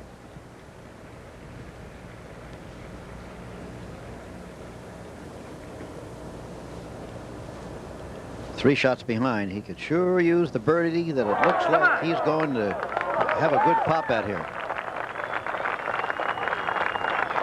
D.A. Weibring up on the 10th now. He's just a shot out of the lead. Even par for the day. Jim, he is driven on the left rough, and this is not the side of the hole to be approaching the green. He doesn't have much to work with. He's about 180. He's playing a 7-iron. On the 439-yard hole, and a nice shot. That is a very good shot from there. You can hear him yell, "Come down, Ed." Yeah. Now way up ahead, Paul Azinger on 18, and he got a pretty good lie in the rough with that tee shot. They'll just give him a little room there so Yes, he can swing the club. He gets back very much inside. Maybe they don't know that. All right. Could lose a few teeth out there. Well, I think his chance really went there. If he could have parred 17. Now, this is our first good look at the pin placement here, too, when we come back to that shot again, Dave. The shot that all of them are going to be facing when they come up this final hole. Close to the front again today. That's where it's been every day, Jim. And the easiest position that most of the players have told me is in the left side of the green. The most difficult is in the right side. There's such a slope on this green, you will never see the flag back in the back part of the green. Always be in the front half, which, of course, brings that bunker into play. And you've seen so many pars from that front bunker in this tournament. Very few from either side or over the screen. But he still has a chance if he can birdie this hole. Mark O'Meara made his par at 11.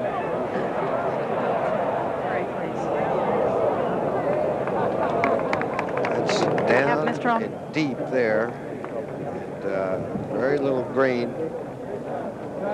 Azinger having a great round of golf until 17 and 18. Yeah, you can tell by his expression there that he knows that that's it. I mean, you have to know he's looked at the leaderboard all day and how many chances are you going to have to win an Open. I thought this man would do very well here, Ballesteros. Seve Ballesteros. Seve started the day 2 over. He's now 5 over. But he's on the green. Well, his brother's caddying for him, and Peter Allis told me last night that he and his brother got in a little squabble out on the course yesterday. Really? Or Friday, yes. You can see him. He's going a mile a minute there. Yeah. Maybe they're still continuing their little discussion. Little tete-a-tete in Spanish. I hope so. What a great player he is, though. And he has not won yet the United States Open. 2 British Opens, 2 Masters Championships. Curtis in trouble. Rossi? Curtis played a very indifferent second shot. He hit it in the right-hand rough, and he caught a terrible lie. Anything within 20 feet will be a great shot from where he is. Walking away from it again. He seems rather indecisive at times today, Bob. Well, this is a very difficult hole to pitch to if you're in the rough. O'Meara on the 12th tee. Go get him, Mark. And that's just a perfect drive right down the center of the fairway. On this par 4, 450-yard hole. The big blind shot coming up. Now Curtis. See how hard he swung at that ball.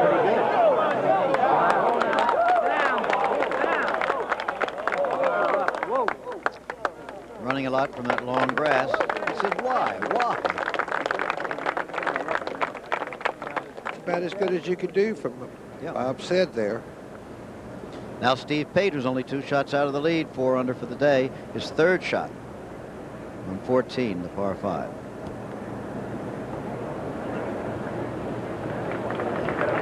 Oh, excuse me, that's on 13, not 14. He's on 13, which is a par 4 hole.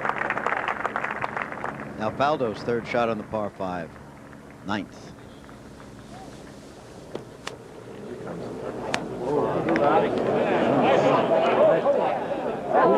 And he continues to play just the way it says on the card.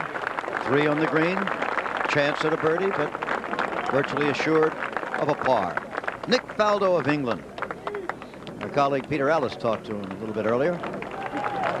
How easy or difficult is it for you to adjust when you come over here? Short, sharp bursts must make it very difficult to get acclimatized quickly. It does, because you know, the first week, the biggest problem I've really been having is with jet lag over the last couple of years.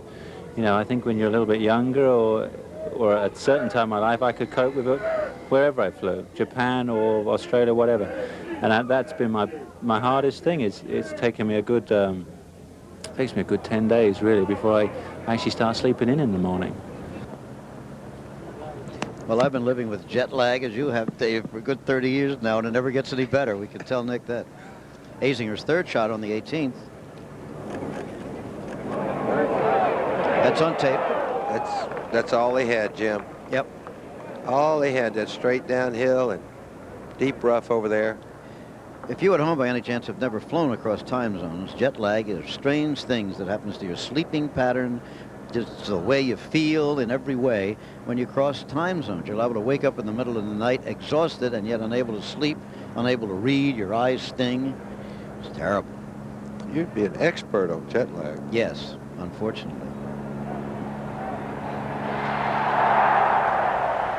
Ballesteros, saw in the background there, made that putt for birdie. So you're looking at 18 green through the trees there. Now back to Curtis Strange. Prematurely gray, as he has been since he was in his early 20s, really. Twin brother Alan looks just the same. Yeah. I mean, they are very close in their looks. And Bob, is this fringe, did you get a chance to see, going to bother his backswing a little? It looks like it may. It is going to bother his backswing just a little, David. He's got a very difficult shot to play now. His fourth shot on the par 5. It's always hard to get your speed correctly. See, he's taking a much bigger practice backswing than you normally would. Always tough to judge your speed when you do that. Oh, he's left himself a sizable putt for the par now. Not surprising. You don't see too many putts when you're. It's like when you have a tree behind you on a. If you're trying to hit a shot, you almost never really make good solid contact because you're thinking behind you rather than ahead of you. Azinger for the long par attempt on the final hole that would bring him in at 3 under for the championship. Come on, get it now. All right. And that is still a round of 5 under, a round of 66 for Paul Azinger, Massachusetts born. And they're letting him hear it. You never know. Well, that's right. You never know. There are just 5 people ahead of him on the leaderboard, and they have a long way to play. Very nearly won the British Open last year, remember, and the man who beat him was Nick Faldo, whom we will now see on the 9th hole for the birdie attempt. Tied for the lead. This could give him solo possession. Big left break here, Jim, and very fast. Short left. Not quite that fast. So his 9th consecutive par. A lot of tentative putts, as Peter Alliss pointed out, and that's what happens to you. He's a good putter, generally. Interesting to note that the leader at the halfway mark Friday night was 7 under par, and now the co-leaders are 6 under par. D.A. Weibring to tie for the lead, the birdie attempt. Wouldn't break, so he'll stay at 5 under. All of this will be reported around the world on television, of course. A number of countries taking this, including Britain, where there'll be great interest in Faldo, and reported by these people, reporters from around the world.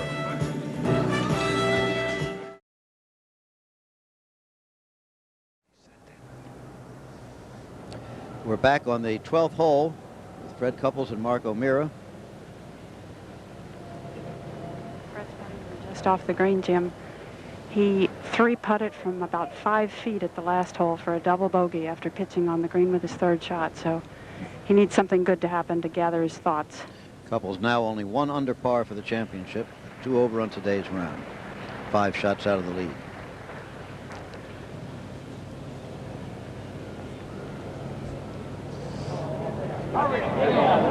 Off the putting surface, he left the flagstick in. Big putt on this hole coming up will be Mark O'Meara, about 10, 11 footer, apparently for a birdie. Mark has a little putt of about 10 feet, as you said, Jim. Little left to right breaker for a birdie, and I'm standing here with his father, Bob O'Meara, who's a very interested spectator. No. Bob, is this a happy Father's Day? It should happen to every father in the country. Well, you've told me that this is not your first U.S. Open. You've been to several. This must really be a treat. This is the best one, obviously, because Mark's playing well, and I think that this is the greatest golf course I've ever seen. So, a combination of the two makes it terrific. How do you feel about this putt? Is this a good length for him? I certainly hope it is, because he birdied this hole yesterday, and it's probably the toughest hole on the course, so hopefully he'll do it again. Well, yesterday he had a slow start on the front nine and then came out strong on the back nine. We seem to have the same pattern happening today. Yes, and it makes me very nervous. I wish he had started sooner, but if he's going to do what he did yesterday, he'll be just fine. Okay, Dad. Try to settle the butterflies.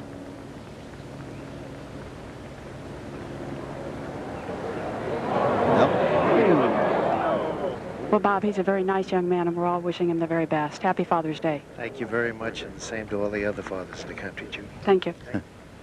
Okay, that's Bob O'Meara watching his son, Mark, right here. Well, if this were a poker game, we would have a pair of jacks to open with, at least. Jack Whitaker and Jack Nicklaus, and here they are. Thank you very much, Jim. Well, Jack, we've turned in the back nine now, the final day. It's when it all begins. What are your thoughts now? Well, Jack, I don't see anybody taking charge. I think that Faldo has probably played the most solid golf tee to green. Curtis has been a little unsettled, but even though he's been unsettled, he's still only, he's still leading the golf tournament. So obviously he's in a great position. Of course, Mark O'Meara is just starting to play around, and he's up a couple of holes ahead of him and in an awfully good position. We've seen some awfully good scores today, Jack. Why is that, you think? Well, I think something that you see an awful lot of good scores in the last round of a lot of golf tournaments, and people don't realize that the golf tournament really gets a rest in the third round. In other words, you have 156 players the first round, 156 players the second round. The third round, they only had 65 players, and we had a bit of rain yesterday. And the course really had a day off. So the course should be in perfect condition today, and obviously a lot of fellows have taken advantage of it. And it's you wonder whether the leaders should be taking advantage of it a little bit more than they are, but this is the last round of the U.S. Open and the last 9 holes, and I think we've got an interesting Open on our hands. We certainly do, so let's get back to it and see what's going to happen. Jim? Okay, Jacks. There's the leaderboard again. Strange and Faldo tie. O'Meara and Weibring close behind. Gilder 2 behind. D.A. Weibring, well, on tape, his second shot at the 11th hole will be coming your way just about now. There it is. This is on tape, remember. What a great par 4 this is, too, Jim. And a very dangerous hole. Water in front. 453 yards. The hole where Arnold Palmer made a 7 back in 1963. D.A. has just played a wonderful shot in there. For a man not feeling very well, he is playing some golf. Mark O'Meara, 13th tee.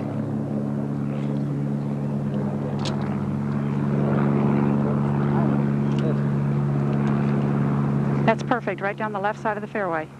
Par 4, 433 yards.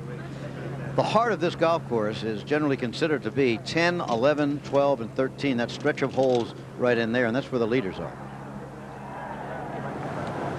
Larry Mize, second shot on the 11th. A moment ago. You can see the pin just left of the bunker there. This is a new pin position. They enlarged this green a little bit. This was not here in 1963, the last time the Open was played. Mize 3 shots out of the lead. Whoa, into the crowd. Just not Larry's day. No. Probably a free drop will be involved there. But that's not what Larry had in mind. Nick Faldo now on the 10th. The start of the most difficult string of holes on the golf course. 10th hole, 439-yard par 4. Here is the front side for Strange and Faldo, and you see Faldo parred every single one of the front 9, just as he did in last year's British Open. Curtis Strange, 1 over for the front 9. Those 2 bogeys back-to-back on the second and third hole got him in trouble. Okay, Rossi. Faldo laid way back off this tee. He's 190 yards, and this hole is playing a little downwind. I would think that he's somewhere between a 5 and 6 iron. It's downhill, downwind. I think he's got a 6 iron, and will try and hit it hard for the middle of the green. I don't think he wants to fool around with that left. Okay. On this Father's Day, we must not forget what moms will do for their little boys. For example, Nick Faldo's mother, when he was a little boy, made him his first golf bag out of linen. A linen golf bag. Mm-hmm. Well, it's been worth it because he's become one of the best players in the world and a nice man. Right at the flag. And just off the putting surface. Maybe that'll be the one he'll make. He's been on the greens and hadn't been able to make one. Maybe from just off he'll make it. Larry Mize for a par at 11. He's got to hang in there. He's 3 shots behind now.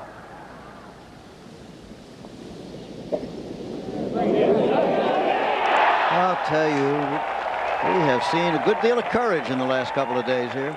These guys are heroic, Jim. What they do under pressure, I mean, the pitch that Mark O'Meara played a little while ago, the shot that he hit up on 12.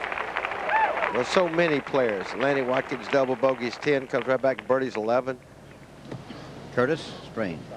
Curtis hit a big drive down the right-hand side. He's in a beautiful position to shoot to the left-hand flag. And he's got a 9 iron from 140 yards. Wind really kicking up now, blowing harder than at any time during the day. Right down his back. Now he's going to change clubs. Might be playing a little late. Might have gone to a 9. All depends what you want to do with this shot. If you really want to hit it hard, it's a 9 iron. If you want to just play a nice little shot, it's an 8.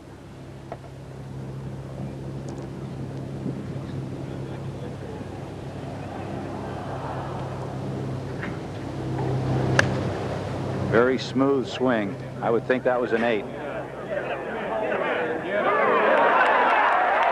Well, there's the birdie opportunity for Curtis Strange. Bob, what you said is the mark of a great player. I feel that he has an option of the shots he wants to play as we go to O'Meara at 13. 161 yards, pin in the right front of the green. The 7 iron.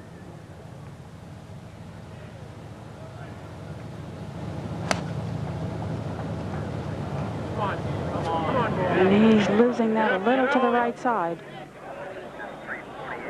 Not too bad.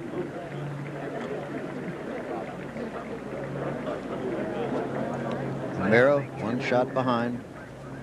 Here's the other man who's 1 shot behind. This was a moment ago for birdie at the 11th hole.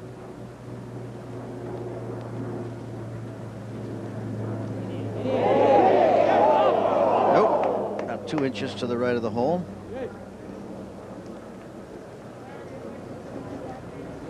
Now Steve Pate at the 14th hole, the par 5, is in trouble. Not so much in trouble. Well, let's see what happens now. That is the par 5. And he missed the green there today. Now watch, this may come back toward the hole. Watch this. This was on tape. Oh. Well, then it's straightened up a little bit. But, it's straightened up a lot bit. I'll tell you, he's very pleased with that. This former UCLA standout when he played for Eddie Marin's Bruins. 27 years old. He's won 2 tournaments this year and more than $300,000. This is not what you'd call an unknown, although you may not have heard of him at home. No relation, no kin to our Jerry Pate, who's out on the fairways today. He's had to conquer a temper problem. When he was a collegiate player, his temper used to get him in a lot of trouble, and he seems to have handled that pretty well. But you do have to have a little fire no matter what.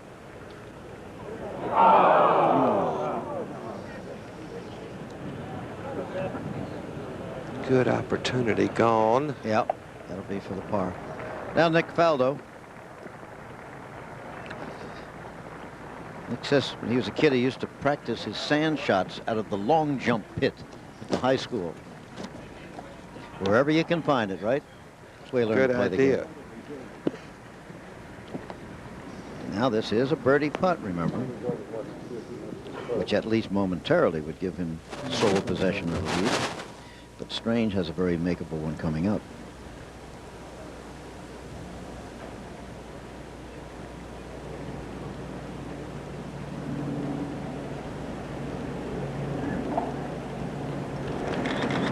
A little strong with it. Well, as I said so often during the show, that when it's against the fringe and you're worrying about that backswing, it's hard to get the proper speed on it. Should there be a playoff, it will not be today. It will be at 18 holes tomorrow, and we'll be here, of course.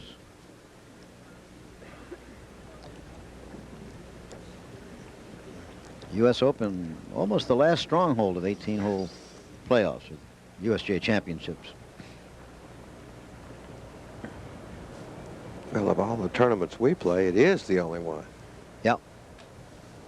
Yeah, the Masters has gone to sudden death. The British Open has not had the opportunity to use it yet, but they have a modified version of 5-hole playoff and then sudden death if they should still be tied on total score for those 5 holes. This for the lead. Sole possession of the lead. Just where he started the day if he makes this.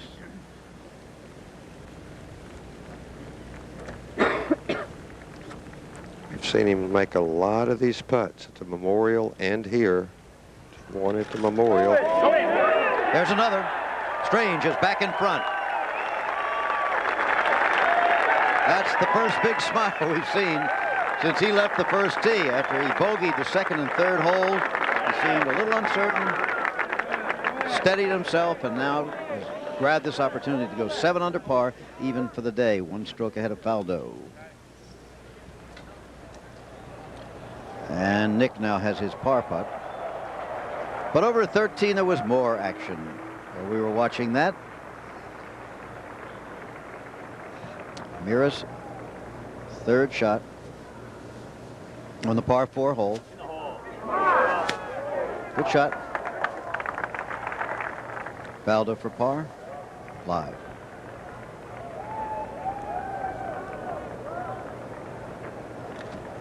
All right. Okay, so he's still 1 behind and has still parred every hole on the golf course. And the gallery continues to grow with that last group. Dave Marr talked to Curtis Strange about another subject. Here's what he had to say. Curtis, when I first was around you for any length of time over at Princeville, you, among the players that used to come there like Crenshaw and Phil Hancock, you were the one that seemed to be the hardest on yourself. You now seem to be a lot happier with Curtis Strange than you were then. Well, good play helps that, I'll tell you, Dave. You know, you're right, Dave, and I think a lot of people have seen that change, and I've tried. And I'm happy that people have noticed the energy I put forth to it, trying to change. But I think it got me to where I am. I think being hard on myself really helped me. I think it made me keep driving, keep practicing, keep putting, keep doing everything I needed to do to get better. And because I needed some improvement. I think right now, if I keep going, I can go a little higher. But I got to keep that enthusiasm, and I got to keep practicing, and I got to keep hard on myself to keep doing it. Because we don't have a coach as in tennis. We don't have a coach as in football or baseball to kick air in our butts to keep us going.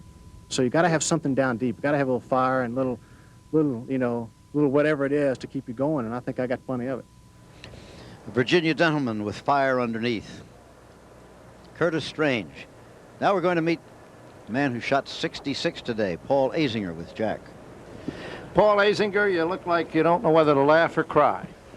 Well, you know, I'm obviously excited that I was able to make par in the last hole, but I'm also a little disappointed that I was as close as I was, and it doesn't look like I was able to get the job done. We heard that you're 10 strokes different between yesterday and today, and we heard that yesterday the 76 wasn't that bad, was it? Well, I got off to a bad start yesterday. I misclubbed, I think, on the first 2 holes and bogeyed them both, and made a bogey on 7, the par 3, which was easy to do. But what really hurt me was the 8th hole. I hit an 8-iron about 12 feet behind the pin and managed to 4-putt somehow. And that kind of took the winds out of my sails, I guess. But I was 10 shots better the first 9 holes today than I was yesterday, and that's pretty hard to believe. It was magnificent. What were you thinking coming down the stretch? You think you had a real chance? Well, I did. You know, the scores were backing up when I was out there, and I felt like, you know, maybe if I got to 5 under, that'd be a good number to post. And when I was coming off 15T, Seve, who I was playing with today, he said to me, he says, you get 1 more birdie. I was 3 under at the time. He says, 1 more birdie would be good enough. And I really didn't think so, but, you know, I kind of ran the holes through my mind. 10 through 13 are playing awfully difficult today, and if anybody plays them under par, they deserve to win the golf tournament, and it may be the deciding factor, really, those holes. So, gosh, I just wanted to get to 4, and I made a great birdie on 16, and unfortunately on 17 I put it in a spot where I really had little to do, little chance to make a par there. I was just over the green, an extremely fast chip shot, and I chipped it about 40 feet by. But again, I didn't play 18 very well, and I was very fortunate to make par there. Well, thank you very much for a lot of thrills here today, Paul. We're going to be hearing a lot from you, I know. Well, I hope so, Jack. Maybe I've finally learned how to get my foot in the door. Attaboy. Jim? That was Mark O'Meara's tee shot on the par 5 14th. Now, he has finished that stretch of 10 through 13 that Paul Azinger was talking about. Now, Nick Faldo and Curtis Strange facing this tough stretch of the 11th, 12th, and 13th holes. Strange leading by 1 now over this man, Nick Faldo. Faldo from 185 yards, 180 to clear the trap. Probably a 5-iron, a little downhill, and the wind has swirled around. It's behind him. Oh, be right. Keep going forward. Keep going forward. All right.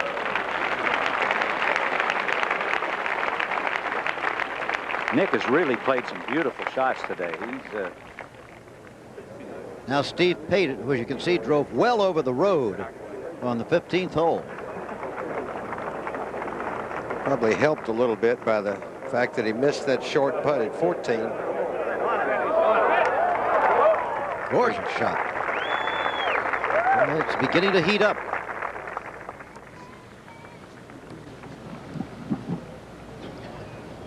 Curtis Strange. Those of you who might have just joined us at this time of day, might have just come in from your golf game or taken Dad out for lunch or whatever. It's Curtis Strange by 1 over British Open champion Nick Faldo, by 2 over young Mark O'Meara and D.A. Weibring. It seems to be shaping up, as you can see, into that 4-way battle, at least at the moment. But Paul Azinger, who finished with a 66, certainly not out of it quite. Larry Mize can help himself a lot. He's only played 11 holes. And here's O'Meara on the 14th par 5 hole, second shot. 227 yards to the front of the green. Mark went with his 3-wood, but he didn't hit it very well. He ran it through the first bunker near the green, and I think is in the rough. But par 5 holes can be forgiving in the sense of making your par, but you're looking for a birdie there. Strange checking the wind again. Curtis has changed clubs once, now twice, back to the original one. I would think that he's got a 6-iron out. He's 165 yards. The wind is sort of swirling, but he's downhill. I don't think he can hit a 5 unless he just plays a little cut. It's the way he's lined up, Bob. He looks lined up well to the left, so it may be a cut shot in there. Well, that's the way it looked like, but he left it out to the left. It's coming back to the middle of the green. Good shot. So he's looking like the Strange of yesterday now. Proper club selection there. A look at the 11th hole, Dave. It's a wonderful, hard par 4. It's a blind drive, the player's drive over a hill there. Actually, it's a combination of 2 holes. If you ever come here to play, you won't play this particular golf hole. And if you drive in the rough, you've got to try to lay it up short of the lake there, unless you're very lucky, and over to this smallish green that you see with 2 bunkers. Very dangerous hole. Combination of a par 4 hole and a par 3 hole. The little landing area just the other side of the pond is normally the green for the par 4. Sandy Lyle on the final hole, the Masters champion. 3 over for the championship, 2 over for today. And had his chance, led this championship. The only person, of course, with a chance at the fabled professional Grand Slam, which has never been achieved. Leading money winner this year on tour, of course. Jack Nicklaus is with us. Of course, I remember when you won the first two, Jack, and seized the lead in the British Open by 1 at the end of 9 holes on the last day after trailing by 6 when the day began. That's as close as anybody's come. Well, I had a good shot at it, Jim, and came down the end, and of course Trevino chipped the ball in at 17 at Muirfield, and that was it. That was it. Do you see any advantage for anybody here, psychologically or otherwise, from here on? Well, I think that, as I said a few minutes ago, I think Curtis has had his problems and seems to be settling down now. And while he had his problems, he didn't lose the lead. Nick has played awfully good golf, so it looks like it's the two of them that are going to play head-to-head coming down the stretch. But you can't overlook, obviously, O'Meara and Weibring. Of course, they're both ahead of him, and if they can get a score in and post a score, you never know. The only one who's won a major championship of that group is Faldo. Does that make any difference? Yeah, Faldo's the only one that's won a major, and of the leaders here, the ones that have a chance to win, none of them have ever won a U.S. Open, and right. So it's a new ball game for all of them. What's their problem? What would Curtis's problem be? To keep his mind on the golf? I mean, how do you keep from watching a scoreboard, Jack? You've been there many times. You can get cluttered up thinking about all the players and all the possibilities. Well, I think that's what Curtis did the front nine. I think the front nine, he was looking at scoreboards or himself and thinking of the U.S. Open, thinking of this, thinking of his problems, saying, why am I not making a putt? Why am I not doing this? Why am I having a bad break? You think of all those things, and all of a sudden the back nine, or there's a certain point in that round, if you have a chance to win, that you regroup yourself and all of a sudden say, hey, look what I am. I'm out here, I'm playing. I enjoy playing golf. I'm going to have fun and play, and I get settled, and I get organized, and then all of a sudden, boom, you start doing it the right way, and then you get on track, and you forget it's a U.S. Open, you forget about your problems, and you go about your business. And it looks like that's what he's doing right now. And maybe it all started when he made that long putt at 7. That certainly didn't hurt, did it? Get the wheels back on this car here. Another birdie chance here.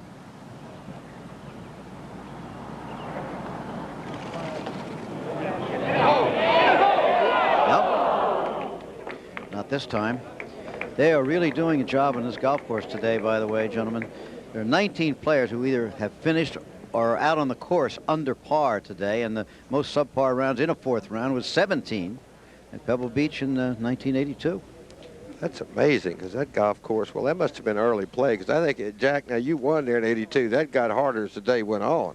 Well, I was one of the early players. I got out and got, I think I made 5 straight birdies on the front nine there, and got out and ahead and had a chance to win the golf tournament until Tom chipped in at 17. But it's, why am I keeping talking about all these guys chipping in? That's right. On you. Well, okay, this is the par 5, 14th, O'Meara's 3rd shot. Mark's got a shot of about 35 or 40 yards out of very deep rough between 2 bunkers at the left front of the green.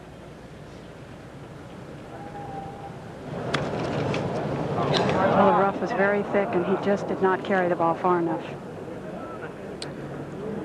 And he needs a couple of birdies to catch up with Curtis at the moment. Faldo's birdie attempt would tie him for the lead in the 11th. He needs something good to happen to him, too. As Bob Rosberg just said, and Peter Allis, he's hit a lot of good shots. Now, that's more what he was doing on the front side. The putt's just not the right speed. And you have some days like that, don't you, that the speed, Jack, gets you. Well, what Nick did this the last round at the British Open last year. He was short and low almost every putt throughout the round, if you recall. Yet, nobody made a charge at him. Now, if Nick continues to play this way and as solidly as he's playing, somebody's going to have to beat him, and that's going to obviously have to be Curtis probably if that's going to happen. And but he's playing. He's not beating himself, but he's not actually helping himself either, though. This is about as tough a par putt as he's had, I think. Most of them have been tap-ins. What about putting out of the sun into the shadow, or putting from the shadow into the sun, Jack? What does that do to you? Well, I think anytime you're putting with a change of light, it's more difficult. I think all of us would rather putt in the sun. And you sometimes have a hard time lining up the blade or getting it lined up towards the hole. And it does make it a little bit more difficult. Side door, yeah. Side door, but it's he got it in. Mark O'Meara's birdie attempt, he was going for it. But he'll have that for the par 5, so he should stay at 5 under, 2 shots out of the lead. I tell you, Jim, he really needed the birdie on this hole. I Yeah. think that could have been the key. Okay, now Curtis Strange still has to make his par here at the 11th. He missed a very short putt at 17 yesterday and a short putt at 2 starting out today. It's about this length. The key for any one of these golfers, any of the four they're leading, is obviously patience. And Judy was talking about Martin needing a birdie. Well, they all need birdies, but they all got to be patient right about this point. All right. And of course, Strange and Faldo still have the difficult 12 and 13th to play, but they have that birdie opportunity that O'Meara has missed still ahead of them. D.A. Weibring now, remember, he's only 2 shots out still. He's 183 yards. He's playing a 4-iron. Ideally, a little cut shot would be best with the pin on the right. He started it well to the left of the pin. Okay, he's all right. 16th green, Steve Pates. Birdie putt. He's played himself into it today. Not with that one.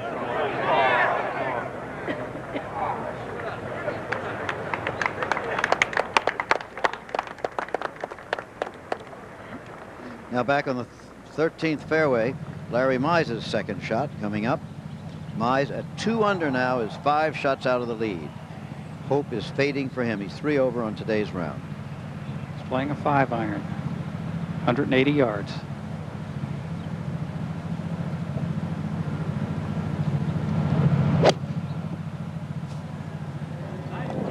He's hit it well to the left. I think Larry's been going across the line at the top of his swing a little more than he normally does, and it's caused him some problems today. Not the time to develop a small flaw. He does a little of that in his swing anyhow, but usually makes a good enough move to get away with it. Now the 12th hole, this is the blind second shot hole, 450 yards long. This is a tough one. Jack, we'll have a look at it. Well, the 12th hole is probably one of the most awkward holes on the golf course. You drive the ball low on the fairway and then have to play a blind second shot going right to left. If you drive the ball on the right side of the fairway, you can play it in fairly straight. Left side of the fairway, you're blocked by the trees. It's a 2-level green and with a deep bunker on the right. It's a long, difficult hole and probably, obviously, one of the toughest on the course. Well, let's see what the leaders can do with it.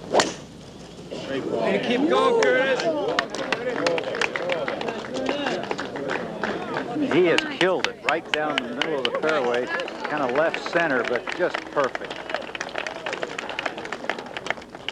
Let's have a look at his swing, Dave. All right, one thing that Curtis does when you watch him now, good posture there, is he'll move his body off the ball there. Mm-hmm. He's got a little bit of a sway in his swing, but that's when Curtis plays his best. Now you can see he's moved off of it. He'll move back to it a little, but his head is still behind the ball as he's driving through and under and up into a nice full finish. But one thing, if you looked at Curtis, you'd say, well, he's got a sway in his swing. When he doesn't sway, he doesn't play as well. But he doesn't sway past the ball. That's only right. on the way back. Right? Yes. Now Faldo. Come on, Nicky. Come around. Come on, Nicky. That ball is up the right-hand side and barely going into, coming out of the rough. Yeah, just bounced off that higher grass.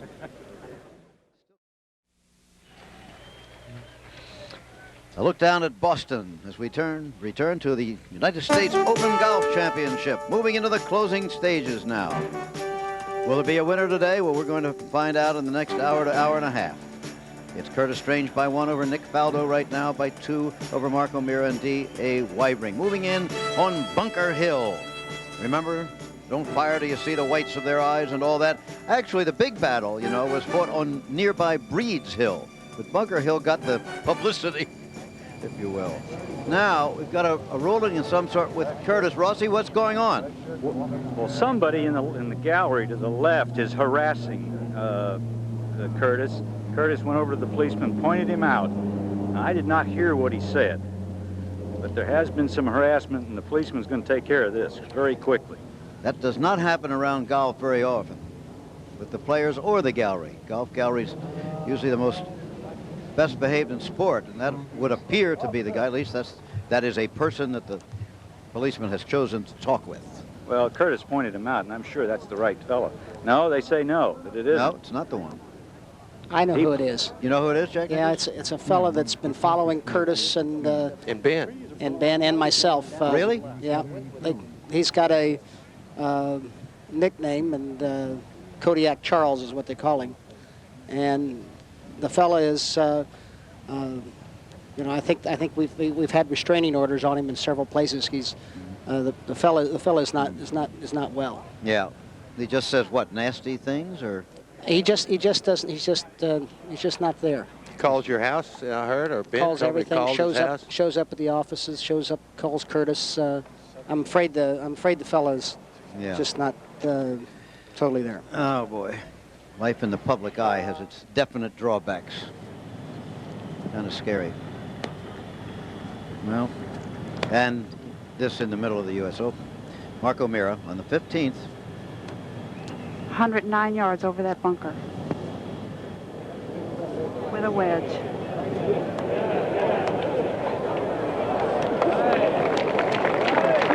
Okay, now Curtis trying to get his concentration back with a blind shot on 12. Can't see the flagstick at all. That's a beautiful golf shot in there, about 18 or 20 feet to the right of the hole. That was from 185 yards. Now, Jack Nicklaus was right in saying that Faldow's ball caught a divot. It's the divot that has been filled in, but it is sitting down a little, and it's certainly not the kind of lie you'd want to have to play a shot like he has to play. He doesn't have to get the ball up real quickly, but there is a lot of rough just in front of the green on the left edge where the pin is situated today. They seem to have gotten rid of the heckler, do they? Yes, he is gone. The 170 yards, Jim. Okay. Line shot to the green. Sounded Came as off if he caught it. Not bad, just a little outside of Curtis's there, Bob. Sounded as though he caught it solid. Now, Curtis is going to get a good read from Faldo here. Mm-hmm. Let's go up to 18 to see Hale Irwin finish. He's twice former champion. Putting for a par. He's 1 over for the championship. And even for today's round, if he makes this putt. Get in! Oh, boy. He did it. Round of 71 for Hale Irwin. A good reception from the crowd in the grandstand here who have been in place for hours and hours. Look at that. 3 71s and a 72. There's a fellow who's brought his game back. Hale's been not playing well for the last couple of years, and he's now brought it back. He played well at the Memorial Tournament, and he's played well here. Isn't that a beautiful sight? I just got to change about it. D.A. Weibring on the 14th tee. This is the par 5, the birdie opportunity for him. He's 2 behind. Good ball. Hit hard. Big bounce. Go! Jim, he's hit a very good drive down the left side of the fairway. Can get very close to this green if not on. Okay. He's parred every hole, but nobody's really met except for Curtis Strange, of course, who's in the driving seat. Larry Mize at the 14th. He's one of the top players who's let things slip away today. Scott Simpson, another one. They're now down to just 1 and 2 under.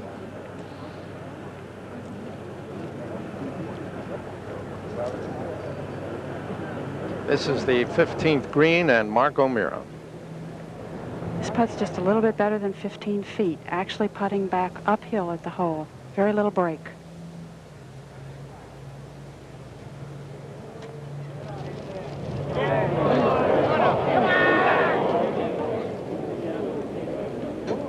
And that left for par. Mark 2 shots off the lead with the 16th, 17th, and 18th ahead.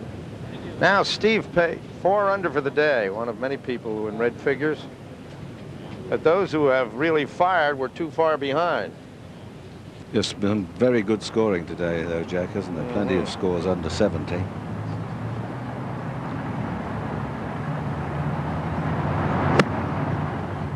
An interesting little punch shot.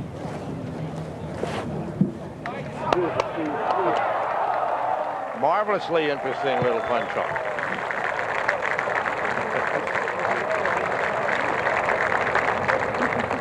Now Nick Faldo, yet another birdie attempt to tie for the lead. He's got to start holing one or two of these. He's had a reasonable putt on 70% of the holes he's played and hasn't really had one in.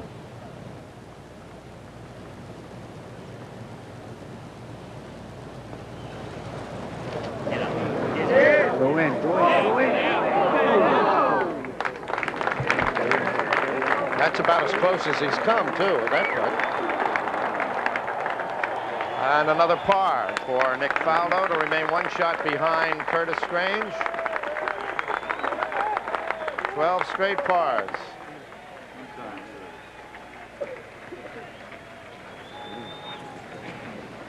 Well, we've been saying about this 12th hole being the most difficult, or one of the most difficult on the course, Jack, and Curtis Strange has had 2 threes, 2 birdies and a par. So, and he's got a short putt here, shortish putt here for another birdie. If he were to get it, what a way to play this hole. 3 birdies and a par if he can hold this putt. So, all right, while we're waiting for Curtis, let's see Curtis again. Now here's Mark O'Meara in for par at 15. Stayed 2 shots behind.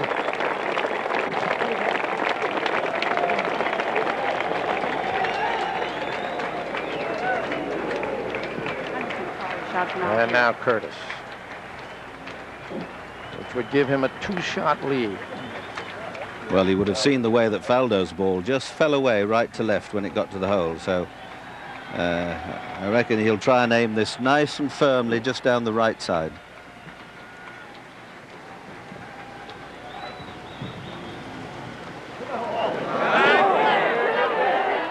Yeah, Would you believe that?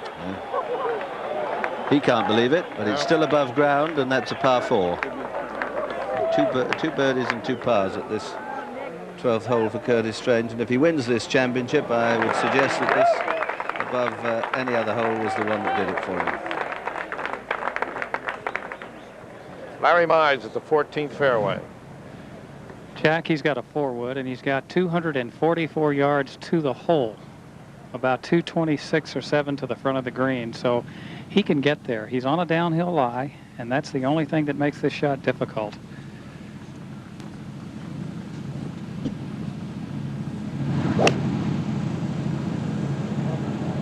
He's hit it to the right side, depending on the bounce, and it's in the right rough just short of the green, but he should be in good position for a 4. Larry Mize at par 5. Now Mark O'Meara at 16, par 3. 181 yards today. That was a 6-iron.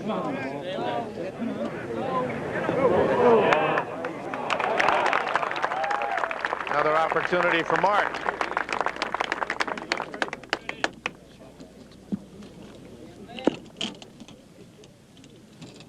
Playing with Fred Couples. Now the leader, Curtis Strange. This hole playing downhill and into the wind today. Playing a little differently than it has in the past this week.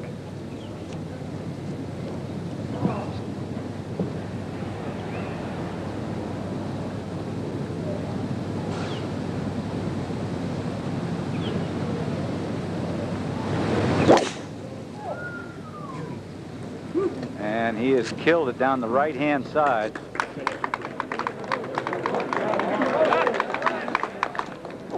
Better stop right now. He doesn't want it to go any farther than that. Oh, watch it. And that is not too good. He's going to have a little trouble with his backswing.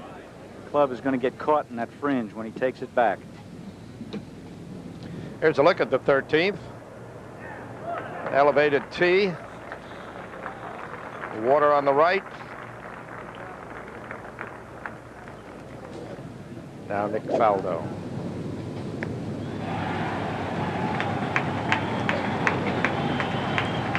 Ten for 10. Imagine he's hit every green too, hasn't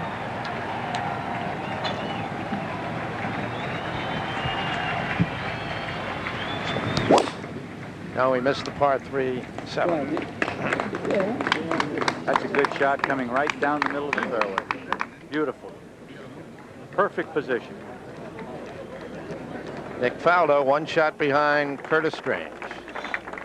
There's the second shot in. And here it is from the air. Jack? Well, the 13th hole is one of the nicest holes in the golf course. You tee off from a very elevated tee. You're driving downhill to this plateau that sort of breaks off. And right where Curtis's ball stopped on the right is where it breaks off.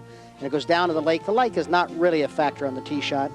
The green is open in the front. It slopes left to right, and from the back to the front, the green does. And you want to keep the ball underneath the hole to have a good shot at birdie. All right, Jack, thank you. This is Steve Pate up at the 17th to get to 5 under.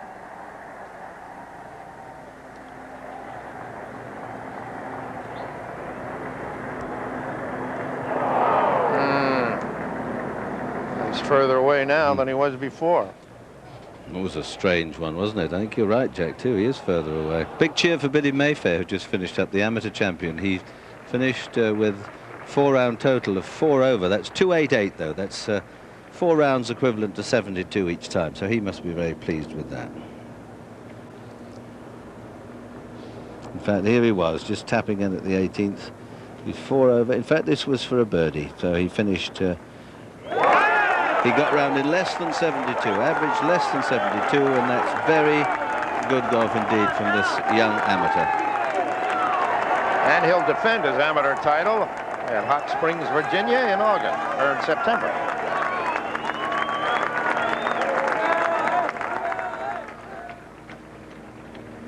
D.A. Wybring. 2 shots off the lead.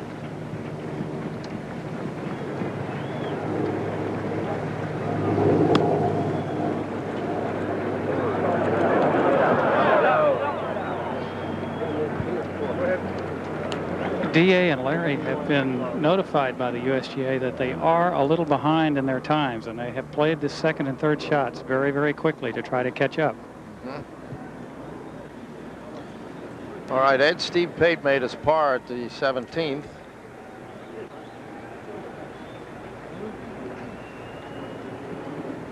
All right, let's go down to Judy Rankin. Well, Bob O'Meara, on Father's Day, we've decided to even put you on camera. I appreciate it. We could certainly use the birdie here. At 16, we don't want to run our holes, right? Judy, I got to tell you, I'm getting nervous. It's the first time in a while. Last time I got nervous like this, I think, is when he won the U.S. Amateur.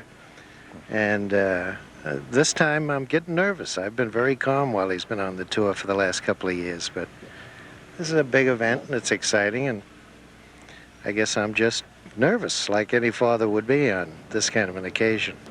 Well, he has a very good chance here at 16, so let's see if we can get one in the hole. I hope so.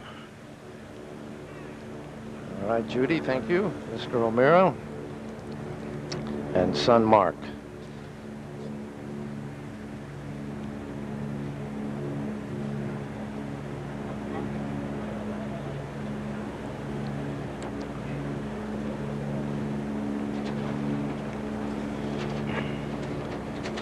This will put him at 6 under.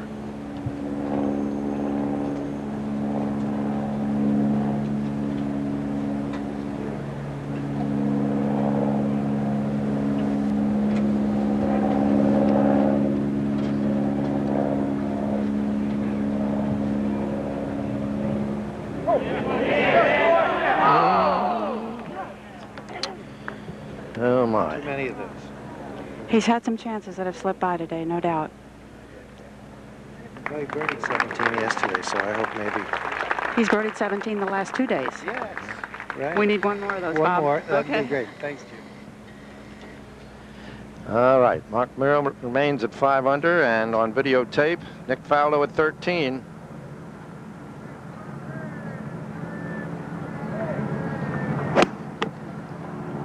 Jackie ballooned that ball up into the air. It got very high. The wind just knocked it right down. Way short of the green. Curtis does not have as tough a shot as I thought. After looking at it, he can take the club back the same as he would any other time.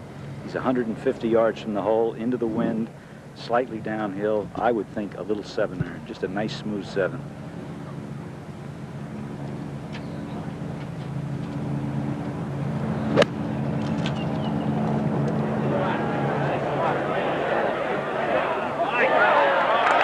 Lovely shot. Splendid. Par, birdie, birdie the first 3 rounds. And as we were discussing earlier, a birdie would be devoutly wished now. Stay up just a little bit. Get it back. Oh. In the bunker. Now back at 13. Faldo. Yeah, crunch shot here, Jack. Chip and a putt. Needs to be down in 2 or 1. 1 would help. Ooh. Ho hum, another par, huh? Now we're live with Curtis Strange at the 13th after a splendid approach shot.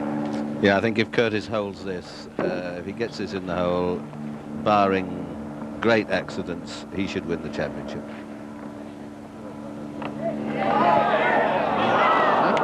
He's giving the others a chance.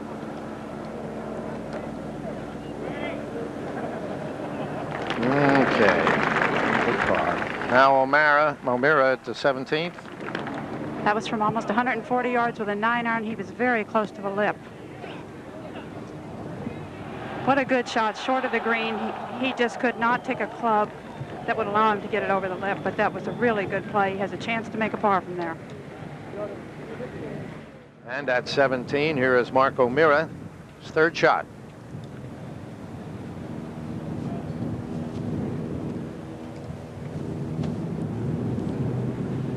He's got to get down in a pitch and a putt from here, Jack, to really do anything, and that's a beautiful shot. What a beautiful shot. Lovely shot, that, Judy. Now Nick Faldo at the 14th tee. Par 5.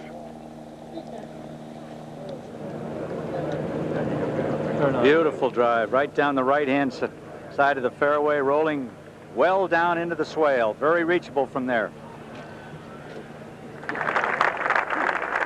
Here is Steve Pate having a remarkable day at the home hole from the bunker on videotape. Playing partner Clarence Rose, and look at this. Oh, what a lovely shot.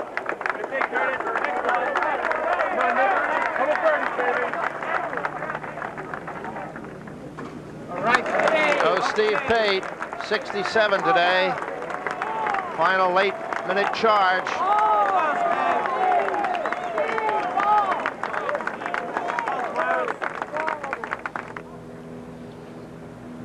Now the leaderboard at the moment as we are getting down to the nitty-gritty. Curtis Strange, 1 shot over Nick Faldo, 2 from O'Meara and Weibring. Stephen Pate just finished 3 shots behind the leader at the moment. And there, Azinger with a marvelous round today.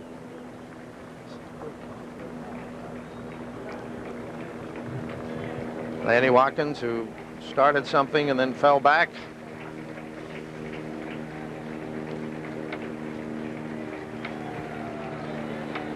Amateur Bill Mayfair, only one to make the cut.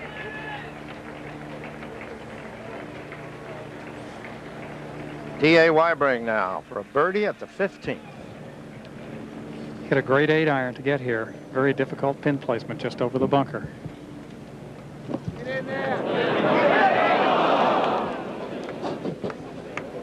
D.A. has had many opportunities on this back 9, quite a few putts of that length, and just hasn't been able to get them to drop.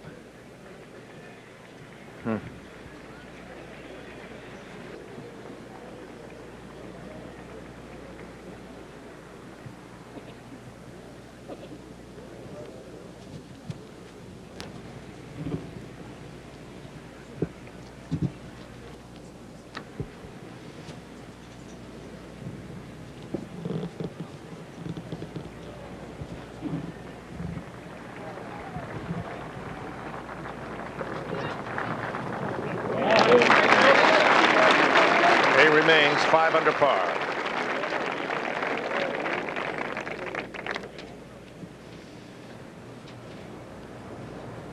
The leaders are over at 14, and Bob, you said they both can reach it? Yes, both of them have driven beautifully down the fairway. Curtis Strange is 230 yards to the flag. Nick Faldo, 220. Here is the hole, snaking its way. Uphill to the green.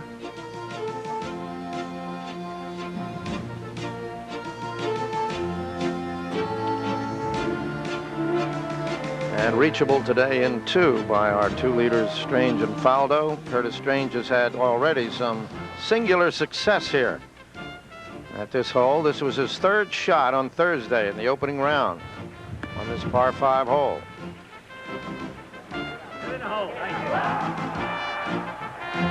And make it better than that. Now we're live. That indeed started him off. He was even par up to that point, and that was the springboard to get him where he is right now. Pretty good wind behind the players. I believe this is a 3-iron from Curtis. He wants to get it up in the air. Get out. Come on, get out. Get out. Beautiful shot right on the front of the green, just short. Now roll Here it down. comes back.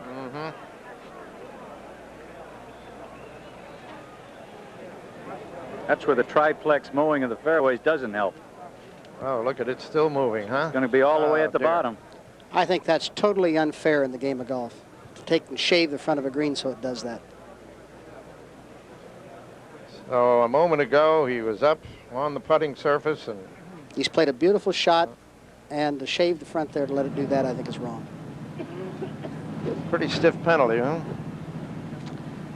Here's Nick Faldo. He's got a perfect angle, coming a little more from the right-hand side of the fairway than Curtis did, and maybe a little easier to get to this flag, which is on the left, 17 yards deep. All right, we can report O'Meara par at the 17th to remain at 5 under as we watch Faldo.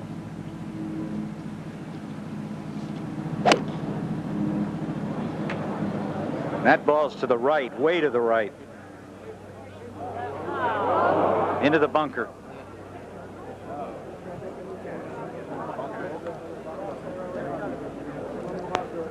Here's the shot he'll have. Well, he's doing his best to get another par, Jack. Yes. He's had a bit of a frustrating year, Faldo. He's been second 3 times on the European Tour. At the 16th, D.A. Weibring. That's a 5-iron, 181 yards. In the hole. Right stick. In the hole. Yeah. Where's the crowd? React. Come on, crowd. That all way. Trickles through. Now at 18, Mark O'Meara.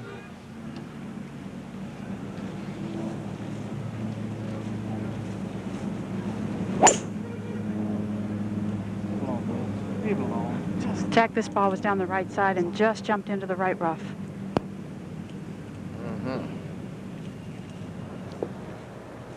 All right. In the right rough at 18 for Mark O'Meara. That's his shot there. And here is Curtis Strange's second shot again. Let's watch it.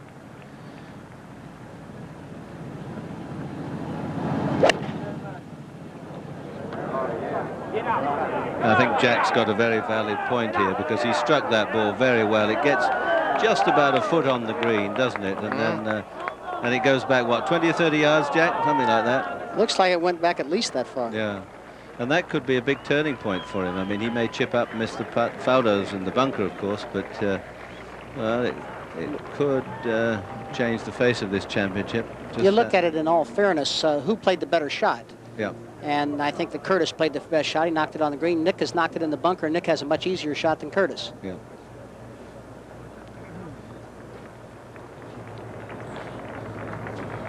All right, we have Frank Anigan, the Senior Executive Director of the USGA here. You've heard that comment, Frank, about the condition there. Any response? Well, it wasn't shaved deliberately. It's just cut at fairway height. That's the way the land is here. It's very, very steep. You'd have to create an artificial condition actually to hold the ball up there. You have to let it grow to short rough or let it grow to 2 or 3 times the fairway height to cut it. That's I think that's the way this hole is set up. Curtis knew he had to carry it up to the green to keep it there.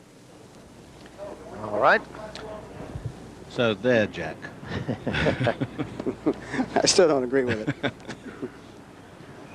Now you're quite right. He's come back a long way, and of course he can't really see the green. He can see all the flag, most of the flag. This is going to call for a very good pitch and a putt.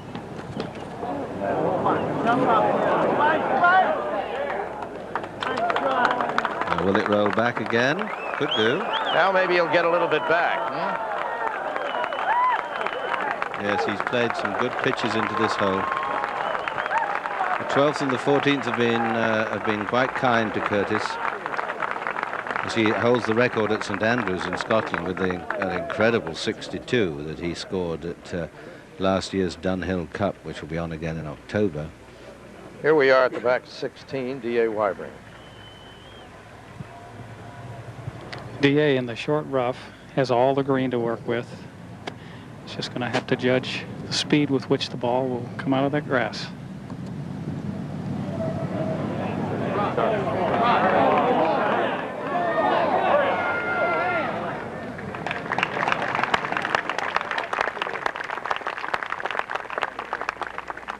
Faldo at 14.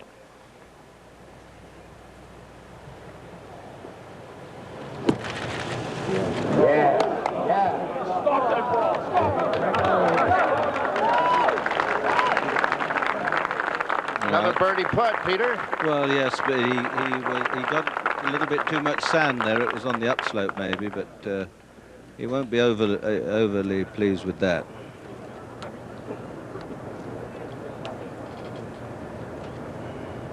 All right, one of the fine rounds here today, of course, turned in by young Steve Pate. And here is Dave Marr. Stephen, that's just great playing. It's been quite a year for you, and if you'd have made that shot out of the bunker at the last hole, who knows what may have happened. Yeah, it would have been nice to post a number 1 or 2 less, but played real well today. I'm happy with the way I played. You know, could have been a little better. I missed some short putts, but I made a couple bombs, so I guess I can't be real disappointed. Well, what happened on 17? You hit a marvelous shot. You played in there, and you had a hard putt, I know, down the hill, but it just got away from you real quick. There in 14 also. Yeah, well, 14, I thought I hit a decent putt. It just didn't break. 17 was real fast. I just watched Clarence Rose putted about 10 feet by from above the hole, and I had a couple spike marks in front of me and just never really had a good attitude and made a pitiful stroke and never had a chance. Well, that's still good playing, and happy Father's Day to you. I know Nicole can't say it. She's brand new, but good luck to you rest of the year. Thank you, Dave. All right, back here at the 14th, Nick Faldo. 13 straight pars. This is a par 5, of course, the 14th, and just trying to gather his thoughts here because he's had 13 pars. Most of the other players, Curtis Strange has had 2 or 3 birdies, 2 or 3 bogeys, but Faldo's kept plodding away. He hasn't holed a putt. He's had probably five putts this length now, most of them for birdies, and he hasn't got one, or hasn't had one in. This is the easiest one that he's had, though, Peter. Straight up at it, Jack, isn't it? Yeah, he's got straight up and breaks a little right to left. If he's going to make one, this is the one he better make.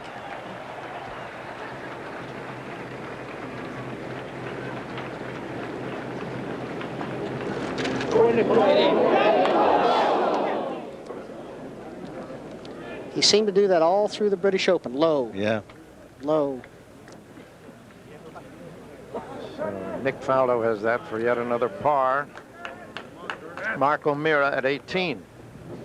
Mark has 163 yards to the hole. He does not have a good lie. He's taken a 7-iron out. I tell you, it's kind of hard to get your perspective on this hole. The entire green and the flag are covered in shadows. He saw this lie in the rough when he walked up here, and he just shook his head.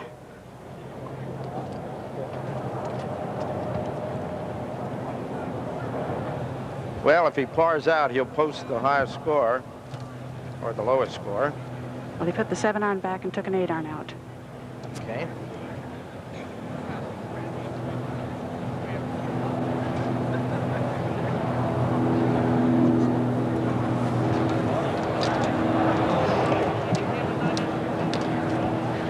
Well, we went back to the 7-iron. He has a lie where it's going to be very difficult to keep the ball in the air long enough to carry the front bunker. He'd be better off putting the ball in the bunker, though, Judy, than leaving it short, I think.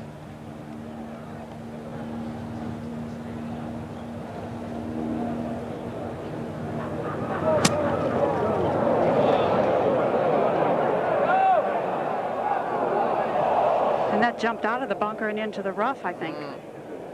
Yes, it's just in the little tongue between the two bunkers. That's left him a very awkward shot because the ball seemed to dive and run right into the thick, clumpy grass where that, just short of the rake. You can see it there. I think it's about a yard up from the edge of the sand. But he still has a better shot there than if he'd pitched it out short of the bunker. Oh, yeah. I think yeah. Certainly a better shot if it'd been in the sand, though, Jack. Oh, yeah, absolutely. Yeah. So Marco Mira at 5 under at the 18th, and here is D.A. Weibring at 5 under at the 17th tee. That was with a 3-wood, and it's down the left side.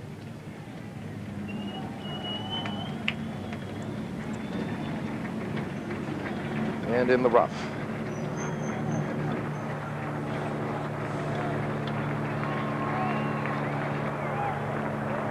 Leaderboard. Steve paid in at 4 under.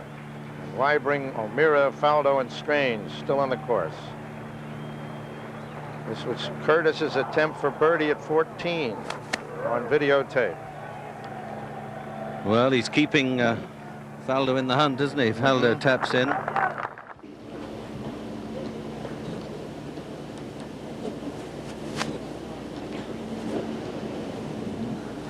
Yes, this hole hasn't been as kind to him as the 12th or the 14th. You remember the one day he hit a poor tee shot down the left-hand side and did very well to escape with a 5. Wonder if that goes through his mind now. Want to block it out anyway, with the mind.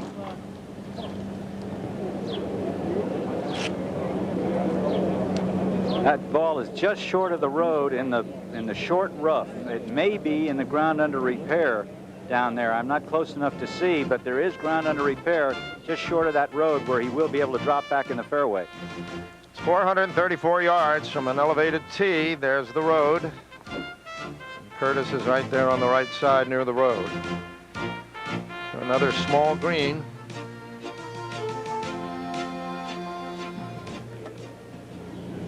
Nick Faldo, who's bringing new meaning to the word par.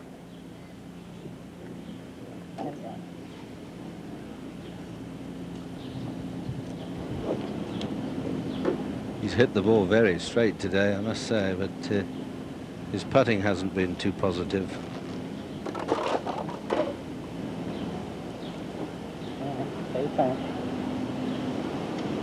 He's only missed 2 greens today. He missed the 2nd green and the 7th green, both par 3s. And he did miss those 2, but he, as Jack said, he's played very, very well.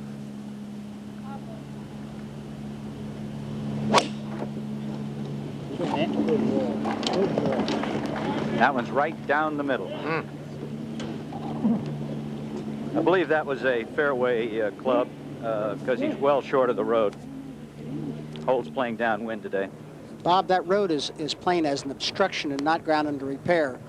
And the white lines there really, and so you don't go to your nearest relief, but they keep it, take it behind the obstruction in play. And that's the way they have it defined for the week. I see. There's a shot into 15 that'll face them, and here is at 18, Marco Mira. This is on videotape.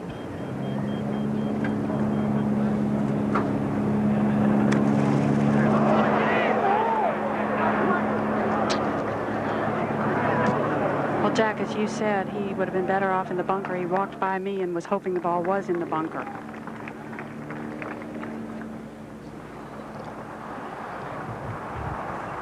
D.A. Weibring, 17th.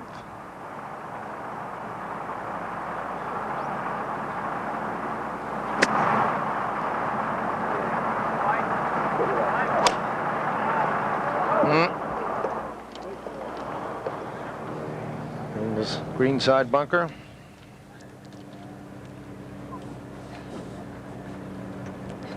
So Mark O'Meara at 5 under, as is Weibring at the moment, but Mark facing this rather daunting putt to keep there. 5 under on the home hole. See his wife and father looking on. Very tough putt. Of course we do. Oh, we do. I don't know.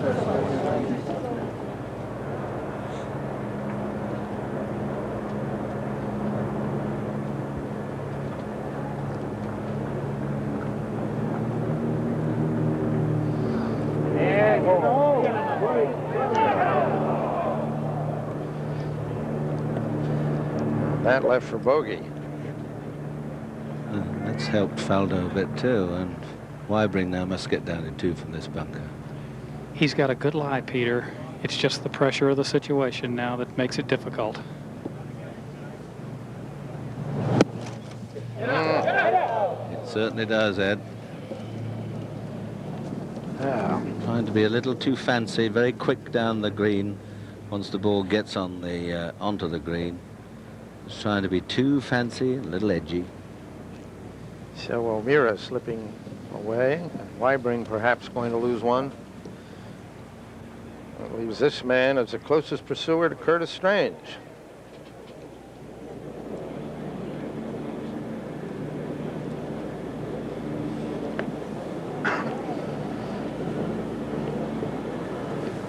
Discussing the ruling, I guess that you were talking about, Jack Nicklaus. And I hit the ball there on the second round, and my nearest relief was to the right in the rough. But because they determined it an obstruction, they can bring the ball back in the fairway to the nearest point. All right. He will definitely get to drop the ball in the fairway then, if that is the case. What's he getting relief from there, Bob? Well, the road and the rough around it has been marked off as an obstruction, a temporary obstruction, as Jack explained, and he will get relief, and I believe into the fairway.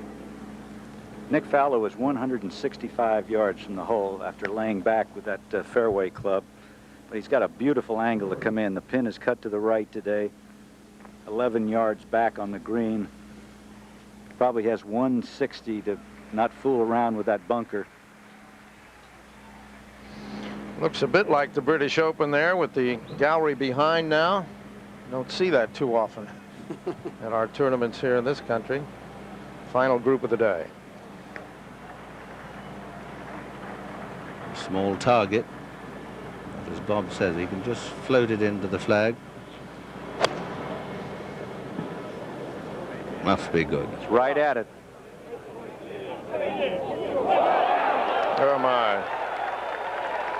Well, he's been doing it all afternoon, hasn't he? Now would be a good time to hole a putt or two. D.A. Weibring at 17.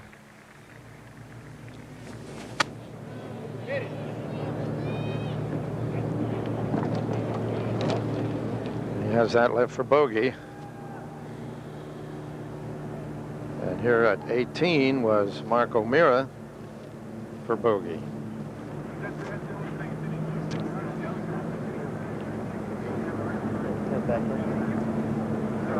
Yeah. So Mark finishes at 4 under, tied with Stephen Pate.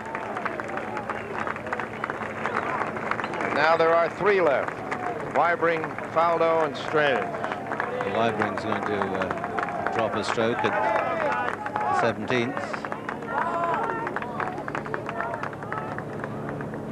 So it looks certainly a battle between Strange and Faldo.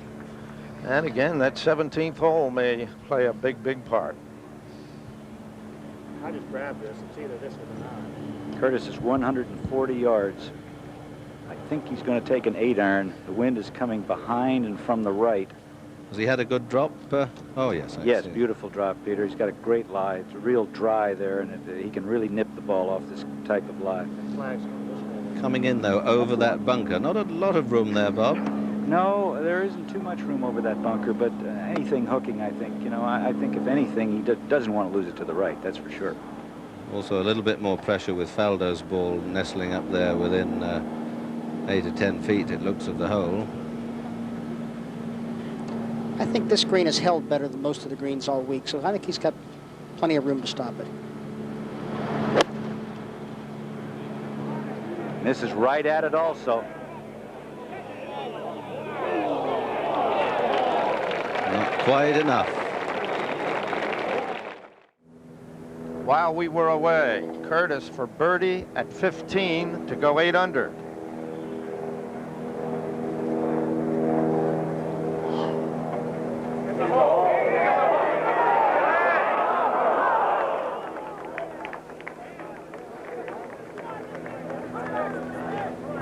So Faldo is still very much alive. Well, we keep saying it, Jack, but he hasn't held a putt yet, and this isn't very far away. Now he keeps having shorter ones every hole. Yeah. He's playing very well.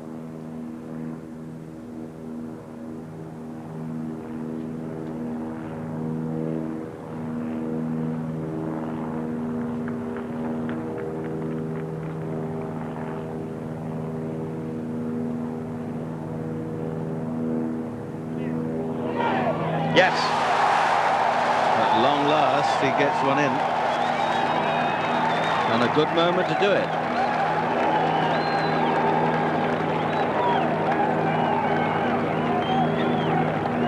Oh, it's real match play stuff over these final few holes, Jack. Curtis with a nasty putt that you wouldn't give in a match play tournament. He's got the hole now to take to stay level with Faldo.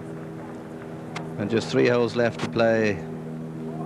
A classic match play situation.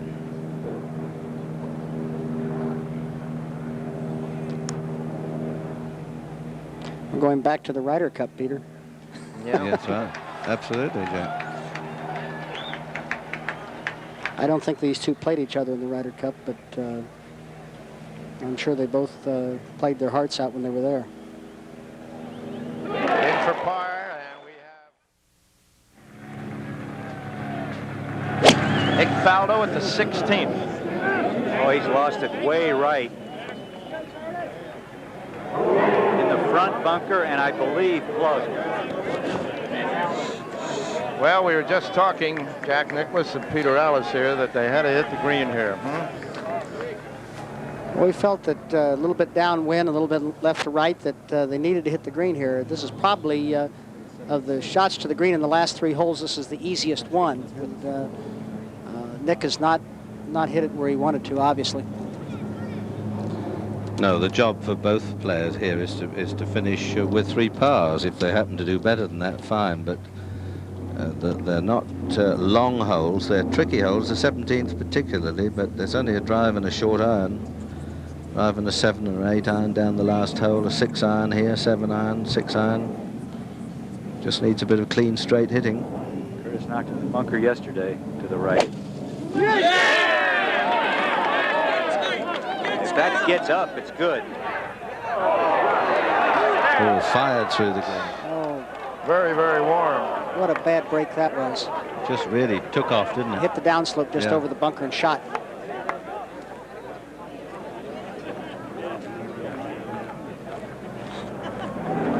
D.A. Weibring a moment ago. Now D.A. at 4 under coming down 18.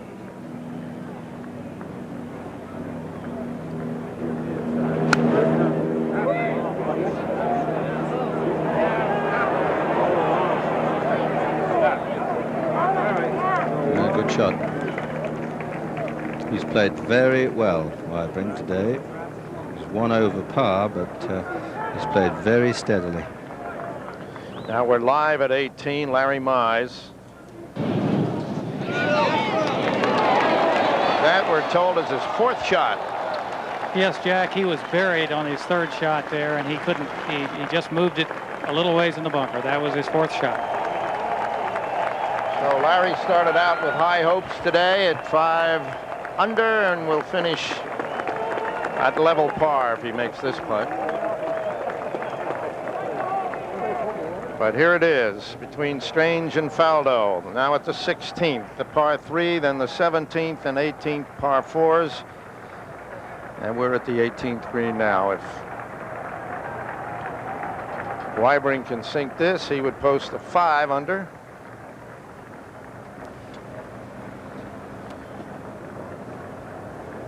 2 shots behind Strange and Faldo at the moment.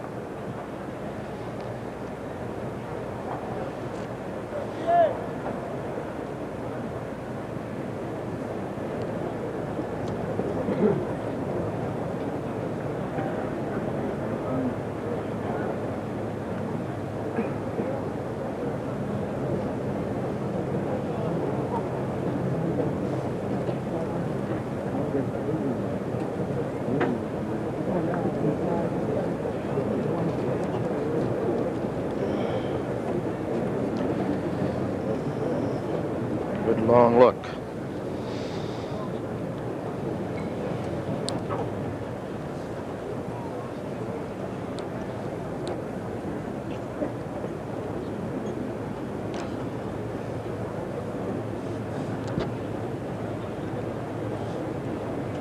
Come on, baby. Get in!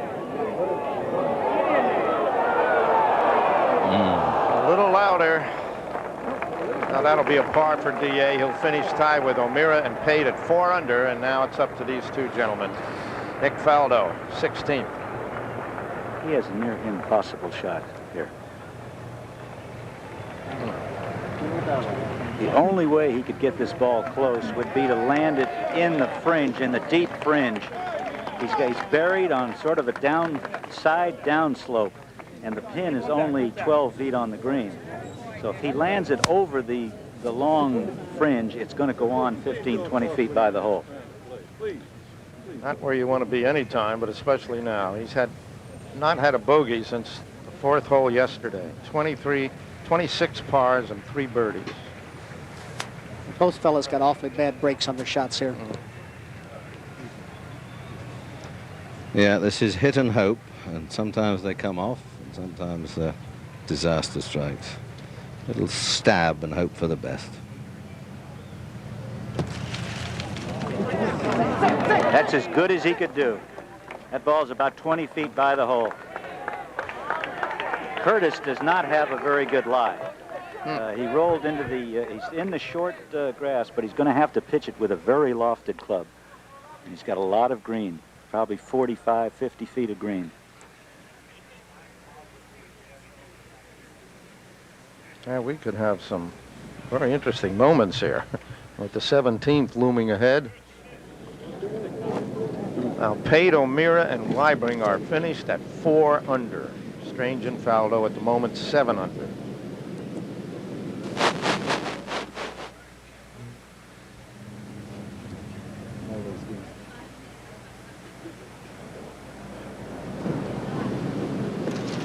Oh, he didn't hit it at all. That ball is going to be outside of Nick's, I believe. Now, Nick will putt first, but that was a very sort of weak shot, but out of a terrible lie.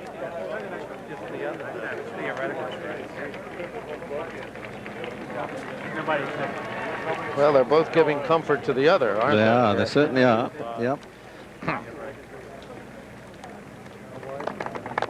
Well, in all fairness to them, they haven't given much comfort all day. They both have played very well. Yes, they have, haven't they?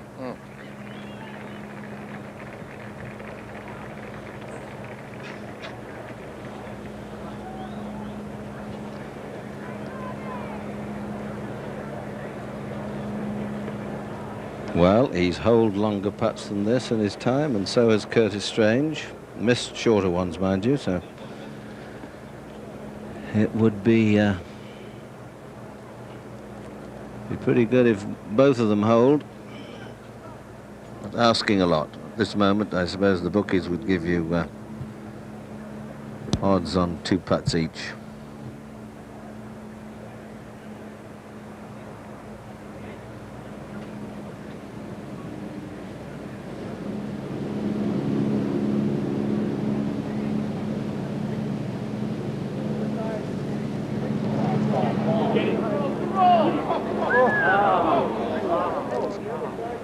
Didn't come.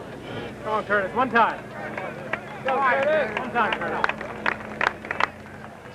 All right, at the 18th, Scott Simpson. Hitting a 5-iron from 168. They're just trying to stop the bleeding at this point.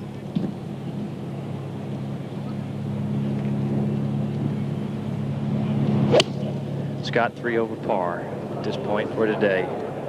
3 under for the tournament. That's a good-looking shot, but it's a little bit long.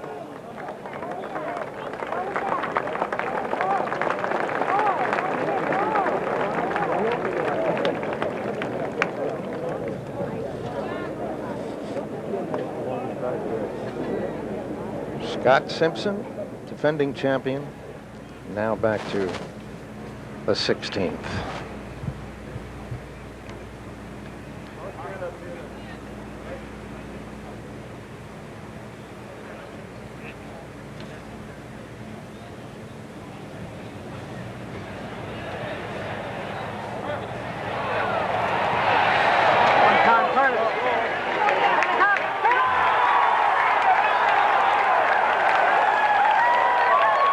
What a putt to hole there. What a time to do it. Oh, what a timely putt. I think he learned an awful lot from watching Nick's putt. You would have expected Nick's putt to do a little bit more breaking, and Curtis watched it, and boy, he hit a beautiful putt. That's the way he's been playing all year, though, when he's taken advantage of the situation. Yeah, it was a 20-foot, 25-footer, wasn't it? I mean, it was a terrific putt to hole. Look at that reaction. Now, Faldo, of course, has a tricky little putt here. He's got to give this his full attention.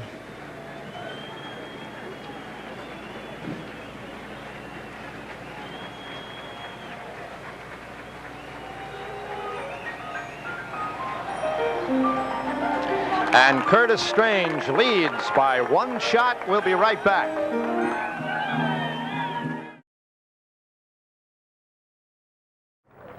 We're back here now, and while we were gone, the tee shots were hit by Faldo and Strange at the 17th. Here they are, videotape. Good ball. Good ball. Stay there.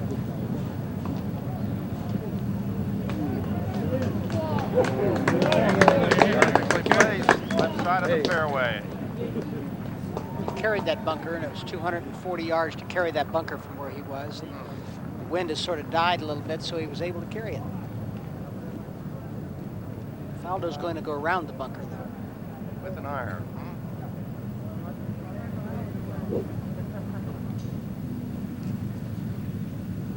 Well, he's been almost letter perfect striking the ball today, hasn't he? Don't recall him missing a fairway, and he's had it inside 10 or 12 feet, 15 feet, just a number of times. He's been played very, very well.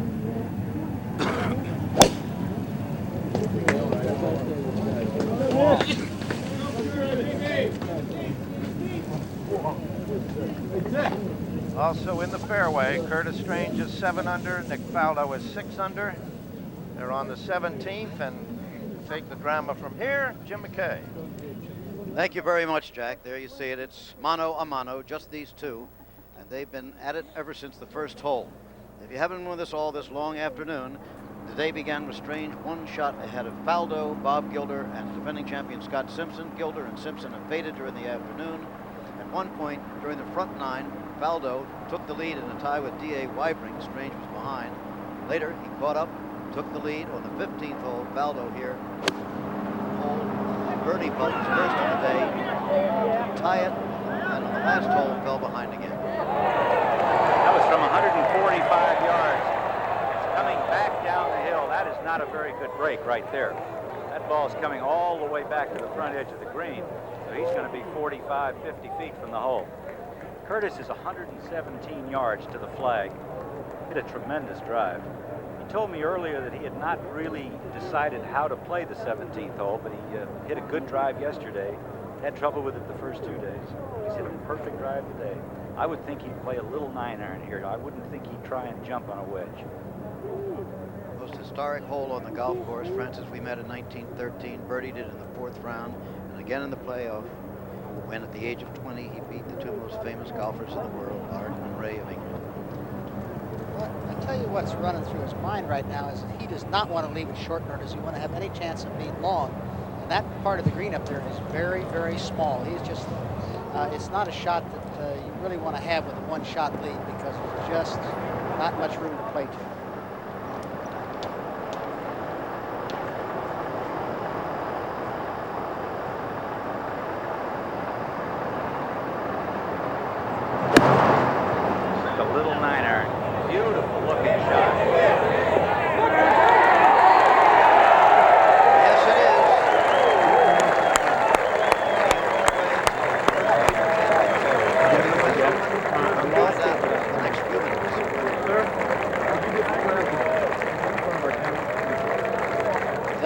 shots that champions are made of. That's right. Make champions. And they make champions. That's right. Well, I'll tell you, what a great shot that was. That's the best shot he's played the whole tournament. Yes, Thomas. With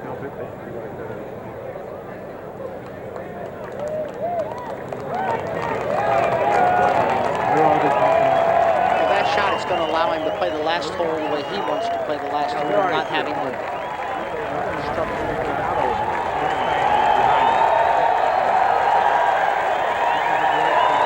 Thank you, sir.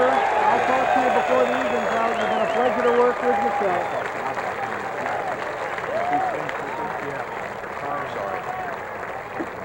Yeah, we're having a party which we'd all like you to come to at about 8 o'clock in the members' hospitality area in the old tennis court. Bring you and Chuck and Ed McDonough and anybody Lots of else. walk-ups today.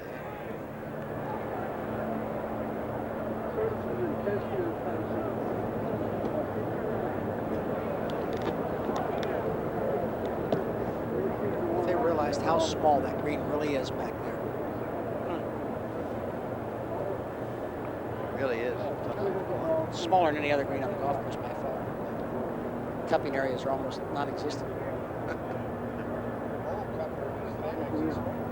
Oh, yeah.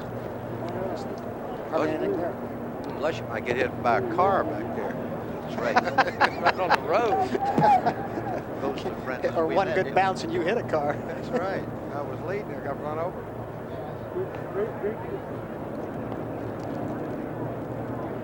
But I won't know what happened if I go now.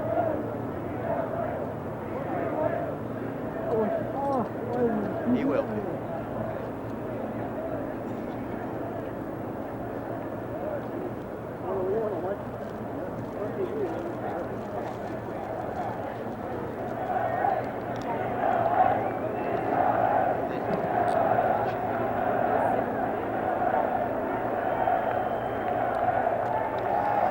Well, it's the ancient cliche phrase, shadows are lengthening, but that's how it got that way. That's when major things happen in great sports events. And everybody trying to follow the two men now. Curtis Strange, the leader, and Nick Faldo on the stroke behind. The 17th green, tucked away in the corner, just across the street from Francis Ouimet's house.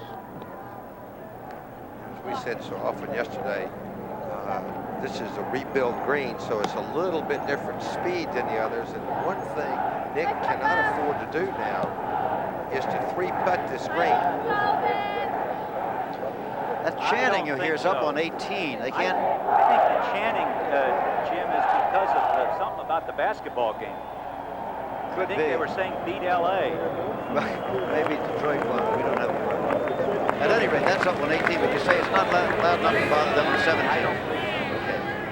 You're out there. You would know. Well, they came out to have a good time, and they were having that, but rather important work still to be done.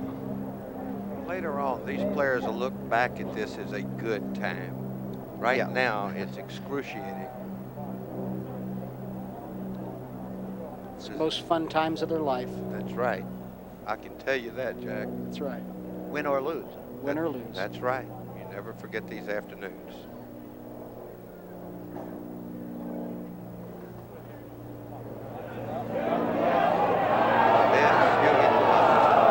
They've been his best putt of the day there. That was a very good putt because that was really a slow putt. Righty wants the ball. Curtis Strange's second shot is certainly worth another look. Could well be the shot that wins his championship, right, Jack? I think so. I think that he is probably the most difficult shot he's had to play today, and he's played it as well, if not better, than any shot he's played today. The chances of not, you know, if you miss the shot from there, don't end up over the green or short of the green, right or left, you just really end up with an almost impossible situation. That's just a great, great shot. Dave, you were saying while we were away at the commercials, the kind of shot that makes champions, but it's certainly the kind of shot that champions make.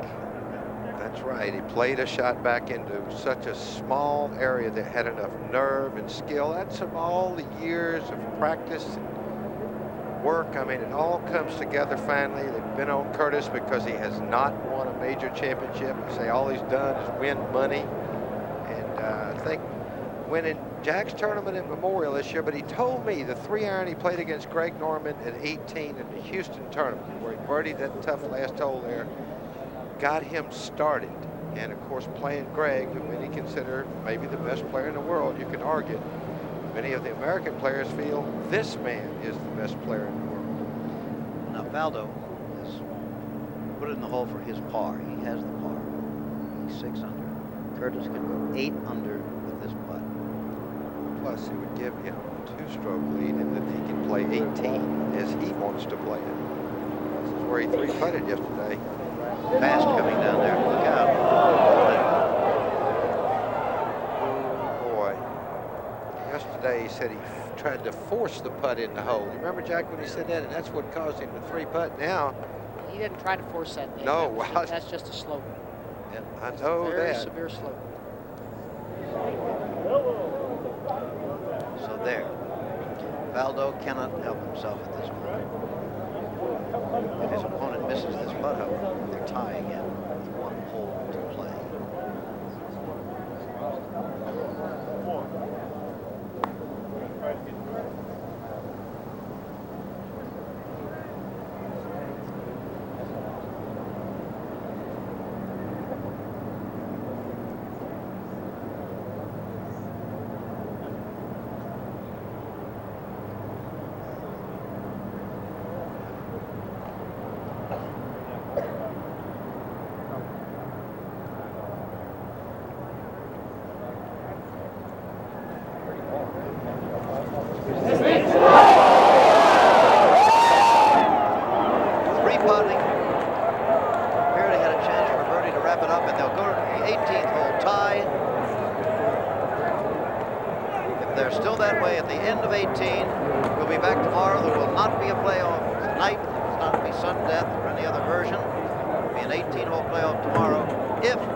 Somebody doesn't win it or lose it on the 18th hole.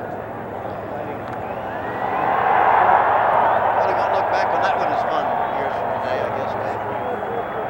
Well, you may remember that you 3-putted. You still don't know at this point how it's going to turn out as you see the 18th fairway just left of the corporate tent you see in the middle there between 1 and 18. So the 17th has made history again. In 1913, it was we met birdieing it in the 4th round of the playoff. 1963, Julius Boros birdied it in the 4th round. Didn't realize at the time, or didn't think at the time, would move him into a playoff, but it did. And he went on to win that, and now bogey by the leader has put it into a tie with 1 hole to play. And if the stats mean anything, it's so important to drive in the fairway here at 18. And the present British Open champion, Nick Faldo, is leading the statistics. There you see, 14 of 14 so far, and he was #1 starting the day. So certainly he's done the best driving of anyone in the tournament. Curtis, on the other hand, is 34th in driving. And they're getting any vantage point they can find. Remember at Marion when the guy fell out of a tree on Trevino?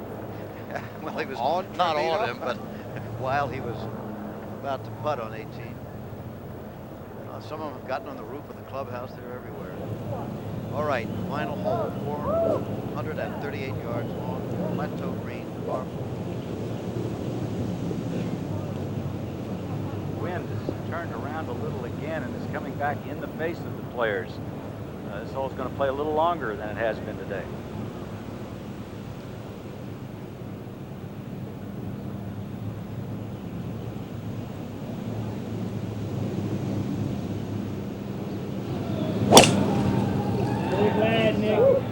He's cut it right down the middle of the fairway. Beautiful shot.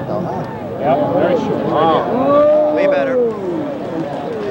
Come on, Curtis. Now it's over to you, Curtis.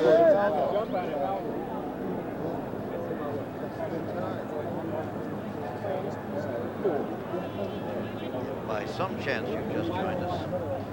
We're on the final hole of the U.S. Open in the 4th round. Curtis Strange, right here, is tied with Nick Faldo of England with 1 hole to play. They battle man to man all afternoon. Jack Nicklaus, didn't you always feel that driving into the sun was very difficult? I think driving into the sun on the last hole of the U.S. Open is about the most difficult thing I can think of doing right now. tied for the lead. Tied. He's got a beautiful drive down the left-hand side.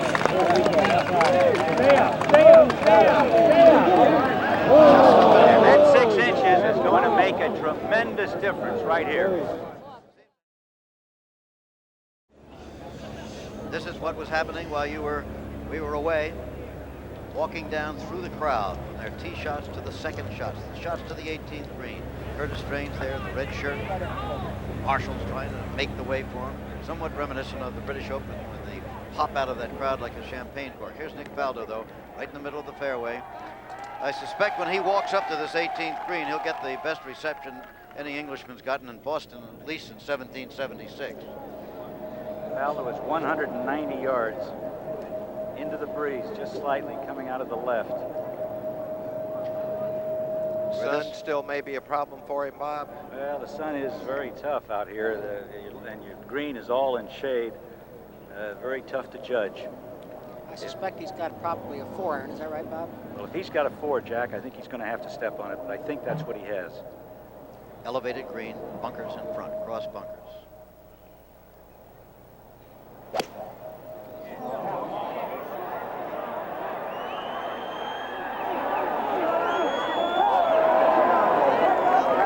is just off the putting surface. He'll have the benefit if he wants of leaving the flag stick in.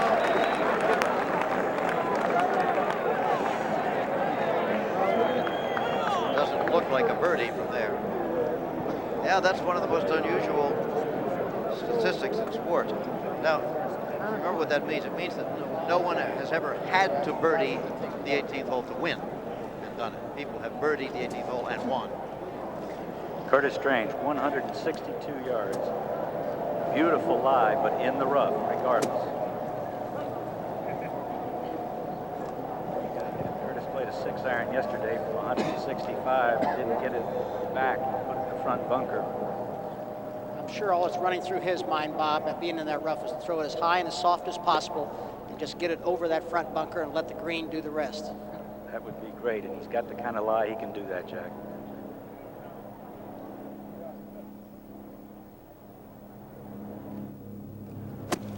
In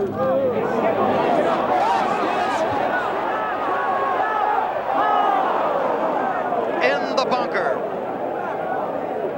I don't know, well, I can't tell you whether it rolled back into the hole that it made or not. I think it's just to the right of it, Jim. Of course, that's tough walking up there, Jack. You've had that experience a lot of times. These people are running, and want to bump Curtis there.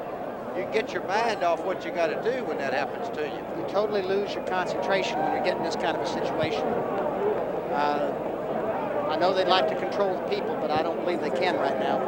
They've run right by the ropes and everything. Now, what do you think, Jack? He's got, Lyle looks okay. I don't know if Rossi's even going to be able to get up there and see it through all these people, but it didn't look as though it was in its own mark there.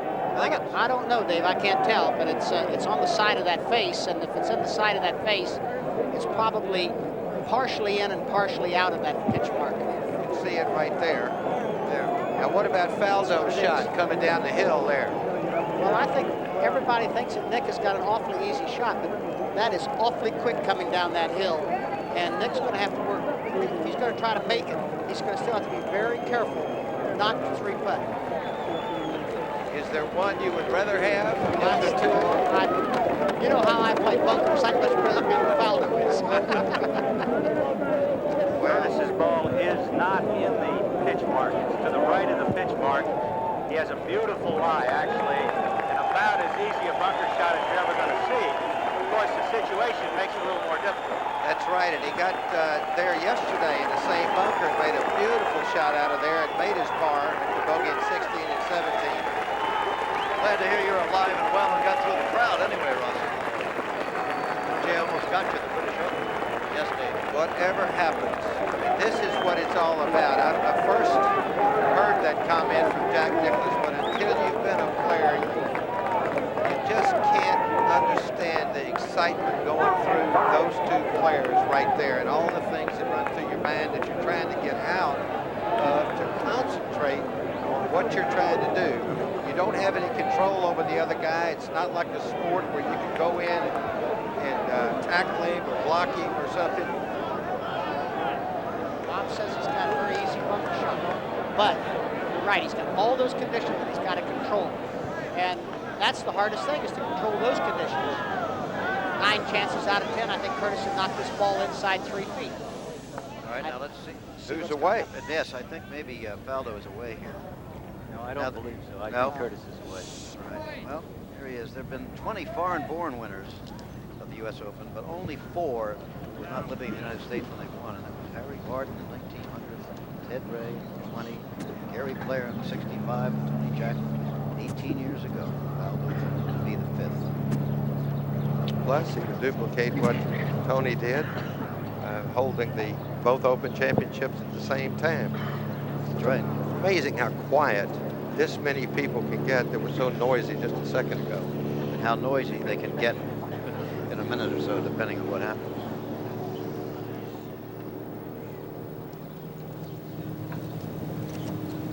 Each golfer flies 2.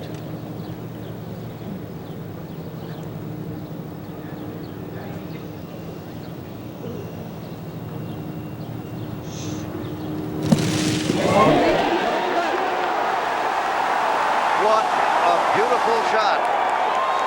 Look at that little smile. You think he is? He is so cold, if you want to put it that way. He is a very, very hard player. D.A. Weidrich said he's got a lot of respect for Strange. He said he reminds him of Jack Nicklaus and Ray Floyd. When he gets going, you can see it in his eye. Now, this makes this shot so much harder because you can't expect Curtis is going to do anything but make a par there. Now, Nick really has to be careful. Interesting, there have been 17 subpar scores today. Ties the record for the 4th round of an Open. It's Curtis's wife, Sarah. But neither of the leaders is under par, unless Faldo makes his putt.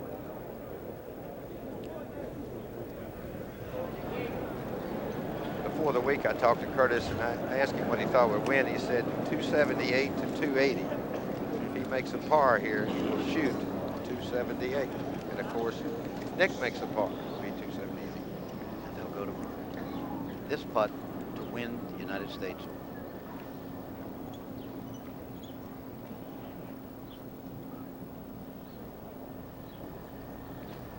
Again, you're standing there helpless. There's nothing he can do. Nick should make it. Cautiously aggressive.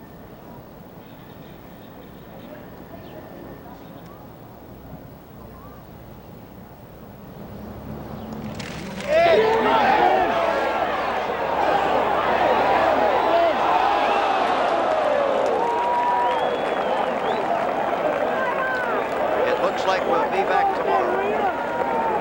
Putt But it's that not quite over. The putt he hit at 17 was a great putt, and that was too. Yep. Both good putts. I think he thought that putt was going to break a little bit more, but he was. Notice how cautious he was with the stroke, but he made sure he got it in the hole and gave himself a chance to win the golf tournament. ABC's coverage will be 4 to 5:30 Eastern Time tomorrow afternoon. Assuming there's a playoff. Make these 2 putts. Well, it's not Sunday afternoon at the club, and you're No. putting your leather down there to seize.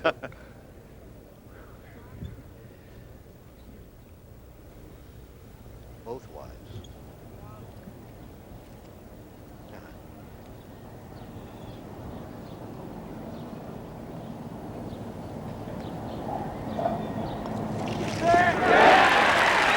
One down.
gates open at 11 o'clock. So the